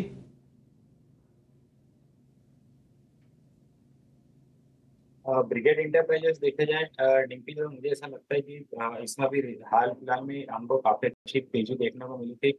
वॉल्यूमेट्रिक देखना था अपने ऑल टाइम हाई के आसपास में ट्रेड कर रहा है। तो अभी हालांकि चार्ट पे इस तरह की कमजोरी नहीं है, पर किसी ने ले रखा है तो उन्हीं के लिए मैं सलाह दूंगा कि अपने 1200 रुपए के स्टॉप लॉस से इसमें बने रह सकते हैं। एक बार ये कहीं पे 1290 95 ऊपर निकलेगा, वापस से तेजी रिज्यूम हो जाएगी तो 1350 1400 रुपए तक की जा सकती है। तो जिसके पास है वो 1200 रुपए के स्टॉप लॉस से बने रह सकते हैं। मैं अजीज सर के पास आता हूँ। रत्नेश जी, आप तो हमको ऑप्शंस के ट्रेड भी देते हैं ना, आज आप मार्केट में आप आसानी से ट्रेड कर पा रहे हो क्या? और अच्छा देख भी रहे हो तो फिर क्या देख रहे हो? हमको तो आज कुछ ऐसा लग ही नहीं रहा, आज हमको तो बड़ा ही नॉर्मल सा फील हो रहा है। नहीं डिम्पी जी, जैसे बात हुई थी बिल्कुल ऑप्शन के ट्रेड में देखते, पर मेरे हिसाब से आज थोड़ा सा बाजार जो बोलते हैं ना, जैसे तूफान के आने के पहले की शांति, या फिर शेर 1-2 कदम पीछे लेता है बड़ी कुछ मुंह लेने के पहले, तो मुझे तो ऐसा दिखाई दे रहा है। तो इसलिए थोड़ा सा आज के दिन थोड़ा सा वेट ही कर लेना चाहिए। ऑप्शन में भी बहुत ज्यादा एडवेंचर करने की मुझे नहीं लगता कि जरूरत है, क्योंकि प्रीमियम भी बहुत ज्यादा महंगी मिलेगी। आप किसी भी चीज में जाएंगे तो थोड़ा सा वेट एंड वॉच कर ले आज, मेरे हिसाब से तो ज्यादा वो ही बेटर रहेगा। ये बिल्कुल आप ये कह रहे हैं, ऐसी बात है। मेरे को भी थोड़ा लग रहा है तूफान से आने के पहले की शांति है थोड़ी, और देखते हैं अभी क्या होता है। ना ही, जैसे मैं आपको बता रहा था, ना ही कॉल्स बढ़ रही हैं ना ही पुट्स टूट रहे हैं, तो एक सेगमेंट ऑफ द मार्केट के अंदर आज आप ट्रेड ही नहीं कर पाएंगे। आप थोड़े पैसे के साथ काम करना चाहते थे, कॉल पुट में आते थे, आज नहीं कर पाओगे। आप फ्यूचर्स में ट्रेड करोगे तो गैप मिलके वो ख़त्म, नीचे जा नहीं रहा, ऊपर लाएंगे नहीं, ख़त्म वो भी हिस्सा भी। तो एफ भी गया, ओ भी गया, F&O तो गया, बच गया कैश। कैश में लिवरेज ज़्यादा लेनी नहीं है, ऑलरेडी काफ़ी सारे स्टॉक्स के लिवरेज कॉस्ट ख़त्म कर देंगे, यानी कि लिवरेज आपको देंगे भी नहीं वो, इस समय तो देंगे भी नहीं वो आपको। ठीक है, बहुत सारे ने तो अपने टर्मिनल्स तक बंद करवा दिए कि भाई ठीक है, जहाँ पे फालतू की चीज़ें होती हैं वो सब बंद कर दो, सिर्फ फ्रंट लाइन शेयर है, पहले 200 शेयर्स के अंदर आप ट्रेड करो। ठीक, देखते हैं क्या होता है, थोड़ा वेट एंड वॉच के हिसाब से आप काम कीजिएगा। अजीत सर से ज़रा पता कर लेते हैं। अजीत सर, आप बीकाजी फूड्स जरा चेक करना, बीकाजी फूड सर। डिम्पी देखिए, एक स्टेडी ट्रेंड है और स्टॉक में भी स्ट्रेंथ ही दिख रही है ओवरऑल, बिकॉज अभी इसमें कुछ दिनों पहले वॉल्यूम और प्राइस एक्शन काफी स्ट्रांग हुआ था, एक मार्जिनल रिट्रेसमेंट हुई बहुत नेग्लिजिबल वॉल्यूम्स के साथ, और अब दोबारा से ये स्टॉक स्ट्रेंथ पकड़ रहा है। पॉसिबिलिटी ये है कि ये टोन बनी रहेगी जब तक कि ये 540 के लेवल को होल्ड कर रहा है। तो ज्यादा बड़ा स्टॉप नहीं है, 20 पॉइंट का स्टॉप है आपका कंसिडरिंग इस तरीके की मार्केट में, और ग्रेजुअली ये दोबारा से 590-600 जो कि इसके प्रीवियस हाई से उनको रीटेस्ट करने की पॉसिबिलिटी रखता है। तो डेफिनेटली यहाँ पे आप कंसिडर कर सकते हैं 540 के स्टॉप लॉस के साथ। ठीक है, डन। तो कुछ कुछ अलग अलग स्टॉक्स हैं, 540 का स्टॉप लॉस के साथ ही थोड़ा शेयर बढ़ सकता है। बीकाजी फूड्स आज वॉल्यूम भी ठीक है, भाव भी ठीक है, इसके अंदर कुछ ना कुछ इंटरेस्टिंग हो ही रहा है। आगे बढ़े, MSCI ग्लोबल स्टैंडर्ड इंडेक्स में बदलाव आज से कुछ प्रभावी होने जा रहे हैं। किन शेयरों पर असर पड़ेगा, एक बार जरा अपने सहयोगी सौमित से समझ लेते हैं। सौमित, जरा बताएं MSCI ग्लोबल स्टैंडर्ड इंडेक्स में जो बदलाव हो रहे हैं और उसमें आज कैसे फ़र्क पड़ेगा। MSCI ने ये चेंजेस कुछ दिन पहले ही अनाउंस कर दिए थे। तो जो चेंजेस अनाउंस किए थे उनको लेके इनफ्लो और आउटफ्लो जो है उसकी एक्टिविटी आज के लास्ट 30 मिनट्स में होने की एक्सपेक्टेशंस है। तो कौन से स्टॉक्स पे नज़र रखिएगा आप? सबसे पहले Sundaram finance, Mankind pharma, solar industries और टोरेंट पावर, इन सभी स्टॉक्स में करीब 140 to 198 मिलियन US डॉलर्स के इनफ्लोज एक्सपेक्टेड है, जो कि करीब 11 to 24 टाइम्स है उनके 20 डे एवरेज वॉल्यूम के सामने। उसके अलावा अगर आप देखेंगे तो बॉश, थर्मैक्स, फिनिक्स मिल, जिंदल स्टेनलेस, पीवी फिनटेक, इन स्टॉक्स में करीब 120 to 230 मिलियन US डॉलर्स के इनफ्लो एक्सपेक्टेड है, जो कि करीब 10 to 11 टाइम्स है इनके 20 डे एवरेज के सामने। आउटफ्लो की अगर हम बात करें तो वहाँ पे बर्जर पेंट्स, पेटीएम और आईजीएल पे फोकस रखिएगा। करीब 57 to 100 मिलियन US डॉलर्स के आउटफ्लोज एक्सपेक्टेड है, जो कि करीब 2 to 5 टाइम्स है उनके 20 डे एवरेज के सामने। अब एयू स्मॉल फाइनेंस बैंक और मैक्रोटेक, ये दो स्टॉक्स के वेटेज बढ़ने वाले हैं MSCI के इंडेक्स पे, तो उसके कारण करीब 36 to 77 मिलियन US डॉलर्स के इनफ्लो एक्सपेक्टेड है, जो कि करीब 2 to 3 टाइम्स है उनके 20 डे एवरेज के सामने। और जिन स्टॉक्स के वेटेज कम होने वाले हैं वो है PI industries, Dabur, ICICI Lombard, Bajaj holdings और रिलायंस इंडस्ट्रीज। अब रिलायंस इंडस्ट्रीज में अगर आप देखेंगे तो करीब 168 मिलियन US डॉलर्स के आउटफ्लो एक्सपेक्टेड है। स्मॉल कैप स्टॉक्स की अगर हम बात करें तो वहाँ पे Sundaram finance holding, Greenland industries, RR cable, Alok industries, Dynamatic tech, ये स्टॉक्स में जो इनफ्लो एक्सपेक्टेड है वो करीब 3 to 10 टाइम्स है उनके 20 डे एवरेज के सामने। और आउटफ्लोज की अगर हम बात करें स्मॉल कैप में तो तत्वा चिंतन, बोरोसिल, इंडिको रेमेडीज, राजरत्न, ग्लोबल वायर्स, इन स्टॉक्स में करीब 1 to 3 मिलियन US डॉलर्स के आउटफ्लो एक्सपेक्टेड है आज के लास्ट 30 मिनट्स में। तो इन सारे स्टॉक्स पे नजर रखिएगा। ठीक है, ये सारे के सारे स्टॉक्स आज फोकस में रहेंगे। ग्लोबल स्टैंडर्ड जो इंडेक्स है MSCI का, उसमें 13 स्टॉक्स आ रहे हैं, 3 बाहर जा रहे हैं, और सारे के सारे लिस्ट सौमित ने आपको बता दी। स्मॉल कैप वाली भी लिस्ट सौमित ने आपको बताई है। और इनफ्लो आने की उम्मीद होती है जब भी कोई स्टॉक इंडेक्स में जुड़ता है, तो चूंकि FI जो होते हैं वो इंडेक्स को ट्राई करते हैं, इंडेक्स के जरिए ही पैसे डिप्लॉय करते हैं, तो उनका पैसा आता है, तो निश्चित तौर पर इन शेयरों के लिए भी वो फायदेमंद होता है। हालांकि जब ये लिस्ट आती है उसके बाद ही हम शेयरों में कुछ कुछ उथल पुथल देखने लगते हैं, तो हो सकता है कि एक्चुअल जब हो उतना मूव ना दिखे, लेकिन ज़रूर ये शेयर आपके फोकस में रहने चाहिए। अब ये समझ लेते हैं कि आपको इलेक्शन के लिए ऑप्शन में कहां पर ट्रेड करना है। इलेक्शन का एक बेहतरीन ऑप्शन लेकर आएंगे।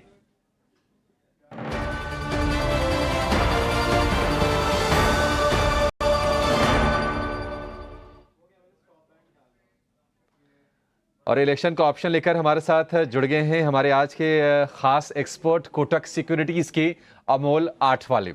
अमोल जी, बहुत शुक्रिया आपका समय देने के लिए। अब तो कुल मिला जुला के अगर आज को भी जोड़ लें तो 2 ट्रेडिंग सत्र ही रह गए चुनाव के नतीजे आने में। बताइए क्या सलाह है आपकी, ऑप्शन में कहां पर पैसे बनेंगे? जी नमस्ते। मुझे लग रहा है कि आई थिंक बैंक निफ्टी जो कल आउट परफॉर्म किया था, तो आई थिंक उसके फॉर्मेशन अच्छे हैं, स्पेशली प्राइवेट बैंक्स में और तेजी आ सकती है। तो मुझे एक HDFC बैंक के साथ जाना चाहूंगा, जून सीरीज का 1550 का कॉल ऑप्शन, बट वो मैं कंडीशनल जाना चाहूंगा। 1530 अगर क्रॉस करता है तो ही मुझे लगता है कि ये और उसमें मोमेंटम या तेजी जो है वो बनी रहेगी। टारगेट उसके रहेंगे 35 तक और स्टॉप लॉस उसका रहेगा 28 रुपीज का। मैक्स प्रॉफिट उसमें हो सकता है 11,000 तक का और मैक्स लॉस उसमें हो सकता है 3850। अमोल जी, ये वैलिड कब तक है? 4 जून तक ही है, उसके बाद का ही है का भी होगा? ये पोजिशनली है तो मेरे ख्याल से 1 या 2 वीक में आई थिंक ये टारगेट अगर आना चाहिए। अच्छा, 1 से 2 वीक का है, यानी कि चुनाव के नतीजों से तो बेनिफिट होगा ही, उसके आगे भी आप इसको रख सकते हैं। 1550 वाली कॉल खरीदनी है 35 के भाव पर, स्टॉप लॉस 28 रुपए का, लक्ष्य 55 रुपए का, अधिकतम मुनाफा 11,000, अधिकतम नुकसान करीब करीब इसका 1/3 3,850 रुपए आपके लिए। ये बेहतरीन एचडीएफसी बैंक की 1550 की कॉल। आज हम देख रहे हैं कि एचडीएफसी बैंक में आज हम तेजी भी देख रहे हैं। कल भी बैंकिंग स्टॉक्स ने निफ्टी बैंक को संभालने का काम किया था और आज भी वो प्रक्रिया जारी है। अमोल जी, बहुत शुक्रिया आपका समय देने के लिए और ये बेहतरीन ऑप्शन की स्ट्रेटजी हमारे दर्शकों को बताने के लिए। अच्छा, एक स्टॉक ना जहां पर हम लगातार हमने तेजी देखी है, बहुत चर्चा में वैसे नहीं आता है, लेकिन उसको जरा लेकर आएंगे। जॉनसन कंट्रोल हिताची, बड़े बड़े मूव्स इस शेयर ने दिखाए हैं, इसको जरा आप स्क्रीन पर लेकर आइए। जॉनसन कंट्रोल हिताची का, इस पर आपसे राय चाहेंगे अजीत। जॉनसन कंट्रोल हिताची कैसा लग रहा है आपको शेयर, ये क्या सलाह होगी? 1750 रुपए का इसका भाव हो गया है। जरा इसका हफ्ते भर का या फिर 1 महीने का चार्ट दिखाइए, आपको और बड़ी तेजी दिखेगी। क्या करें इसमें जॉनसन कंट्रोल में? जिसको बड़ा प्रॉफिट है, प्रॉफिट बांध ले वो। अभिषेक, देखिए काफी शार्प मूव हुआ है। इसी वीक में करीब 17.5% के गेन्स हैं और बेसिकली रिकवरी फेज में है। पहले ये काफी टाइम तक साइडवेज नेगेटिव टोन के साथ ट्रेड किया है। इसमें एक टाइम पे स्टॉक आपका करीब 2900 के पास से ट्रेड कर रहा था मार्च 2021 में, तो वहां से ग्रेजुअल डिक्लाइन था। फिर एक बेस फॉर्म हुआ है 1000-1400 के बीच में, उसका ब्रेकआउट देखने को मिला है हमको इस हफ्ते। तो मेरे हिसाब से अभी भी यहाँ पे और आपको मोमेंटम देखने को मिल सकता है। 1600 मेरे हिसाब से आपको एक, क्योंकि मोमेंटम काफी शार्प रहा है अभी जो आया है, तो 1600 का एक स्टॉप लॉस आपको मेंटेन करना पड़ेगा अगर आप पोजीशन को होल्ड करना चाहते हैं। तो पार्टली बुक कर सकते हैं अगर आपने लोअर लेवल्स पे बाय किया है, बट मुझे लगता है कि ग्रेजुअली इसमें पोटेंशियल है दोबारा से 2200 से लेकर 2300 तक के लेवल्स तक जाने की। तो रिस्क रिवॉर्ड अभी भी फेवरेबल है अगर आप 1600 के स्टॉप लॉस के साथ थोड़ी सी क्वांटिटी ऐड करना चाहते हैं। तेजी बरकरार है, निफ्टी बैंक भी अपने आप को होल्ड कर रहा है, पर मेरी नज़र कुछ एनबीएफसी काउंटर्स पे भी गई थी, क्योंकि देखिए बजाज फाइनेंस जो कि भसीन जी की आज रिकमेंडेशन थी, वो फिलहाल आपको डे हाई पे जाता हुआ दिख रहा होगा। बजाज फाइनेंस में शुरुआती टिक के बाद ही आप देखेंगे तो एक मोमेंटम कैचअप करता हुआ दिखा है। पर एनबीएफसी स्पेस से एक बार एल&टी फाइनेंस पे भी आप नज़र डालिए, क्योंकि अब ये जो काउंटर है वो भी डे हाई के आसपास आपको दिखेगा। लगभग 2% की तेजी है। देखिए बजाज फाइनेंस का हम जिक्र कर रहे थे, 2% की मजबूती यहाँ पे, एल&टी फाइनेंस भी 2% मजबूत। और संतोष, आपसे समझना चाहेंगे टेक्निकल फ्रंट पे अब कौन से लेवल्स जो हैं ध्यान में रखने चाहिए। एल&टी फाइनेंस यहाँ पे जो एक अच्छा जंप दिख रहा है, कौन से अब लेवल्स जो हैं वो खुलते हुए नजर आ रहे हैं? और वही सवाल हम बार बार कर रहे हैं कि कितना भरोसा जो है आप इस काउंटर पे कर रहे हैं। मैं एक बार ट्राई कर रही हूँ कि भसीन जी के भी टारगेट्स हम देख पाएँ कि बजाज फाइनेंस में कितने थे, तो उनके टारगेट्स कुछ 6900 के थे, तो वो तो काफ़ी दूर है। उन्होंने 6500 का जो है स्टॉप लॉस एक सुझाया था बजाज फाइनेंस पे। पर संतोष, दोनों ही काउंटर पे आप एक बार चार्ट चेक दीजिए प्लीज़। यस, पहले एल&टी फाइनेंस की बात करें तो स्टॉक अपने 200 दिन के मूविंग एवरेज पे बहुत ही स्ट्रॉन्ग बेस बना रहा है, सपोर्ट ले रहा है जो करीबन 152 के आसपास है। ऊपर में थोड़ा सा इसको रेजिस्टेंस है 158 पे 20 डे मूविंग एवरेज है, 162 पे 50 डे मूविंग एवरेज है। तो ये जो प्लस ऊपर में आपको 160 से 165 का जो क्लस्टर है, इससे बाहर निकलेगा तो एक बड़ी तेजी आएगी। बट ये रिस्क रिवॉर्ड फेवरेबल है, 152 एक सपोर्ट लेवल है। बजाज फाइनेंस की बात करें तो ये भी काफी करेक्ट हुआ है स्टॉक, यहाँ पे 600 के आसपास एक बहुत स्ट्रॉन्ग बेस था, तो वो स्टॉप लॉस रखिए। ऊपर में 6770 एक रेजिस्टेंस है जो 20 डे मूविंग एवरेज है, उसके ऊपर निकलता है तो हमको 6900 तक की एक शॉर्ट कवरिंग मूव देखने को मिल सकती है। तो देखिए क्लियरली एक वेट एंड वॉच की ही मेजॉरिटी रणनीतियाँ आ रही हैं। कुछ एक लेवल्स के बाद ही इस मोमेंटम में भरोसा करना चाहिए। और देखिए इंडेक्स लेवल पे भी वो साफ दिख रहा है। जहाँ 150 अंकों की तेजी थी निफ्टी 50 में, अब 80 अंकों की तेजी रह गई है। निफ्टी बैंक 350 अंकों की तेजी दिखा रहा था, मात्र 150 अंकों की तेजी है। तो कई सारे स्टॉक्स हम पिछले एक हफ्ते से यही देख रहे हैं कि जो शुरुआती सत्र में मोमेंटम पकड़ते हैं, ज़रूरी नहीं है कि वो मोमेंटम जो है वो पूरे दिन कैरी फॉरवर्ड रहे। पर इस बीच खास तौर से आईटी का भी सुबह हम जिक्र कर रहे थे, क्योंकि सेल्स फोर्स के जब अमेरिकी बाजार में नतीजे आए तो कमज़ोर गाइडेंस के चलते जितनी भी आईटी कंपनीज उससे रिलेटेड है, खास तौर से Wipro, LTI Mindtree, Tata consumers, माफ़ कीजिएगा इन्फोसिस, तो ये सभी काउंटर्स जो हैं एक्चुअली गिरावट का शिकार हो रहे हैं। तो आईटी आज फिर से जो है वीकर साइड पे आपको दिख रहा है। पर चलिए इसी के साथ अब आगे बढ़ेंगे और आप सभी मेहमानों का जो है हम बहुत बहुत शुक्रिया भी करना चाहेंगे आज हमारे साथ जुड़ने के लिए। अजीत, संतोष, अक्षय और बाकी सभी का भी जो हमारे साथ आज जुड़े और हमें तमाम स्टॉक्स पे अपना नज़रिया और हमारे व्यूअर्स को गाइड भी किया। तो चलिए अब 10 बज चुके हैं और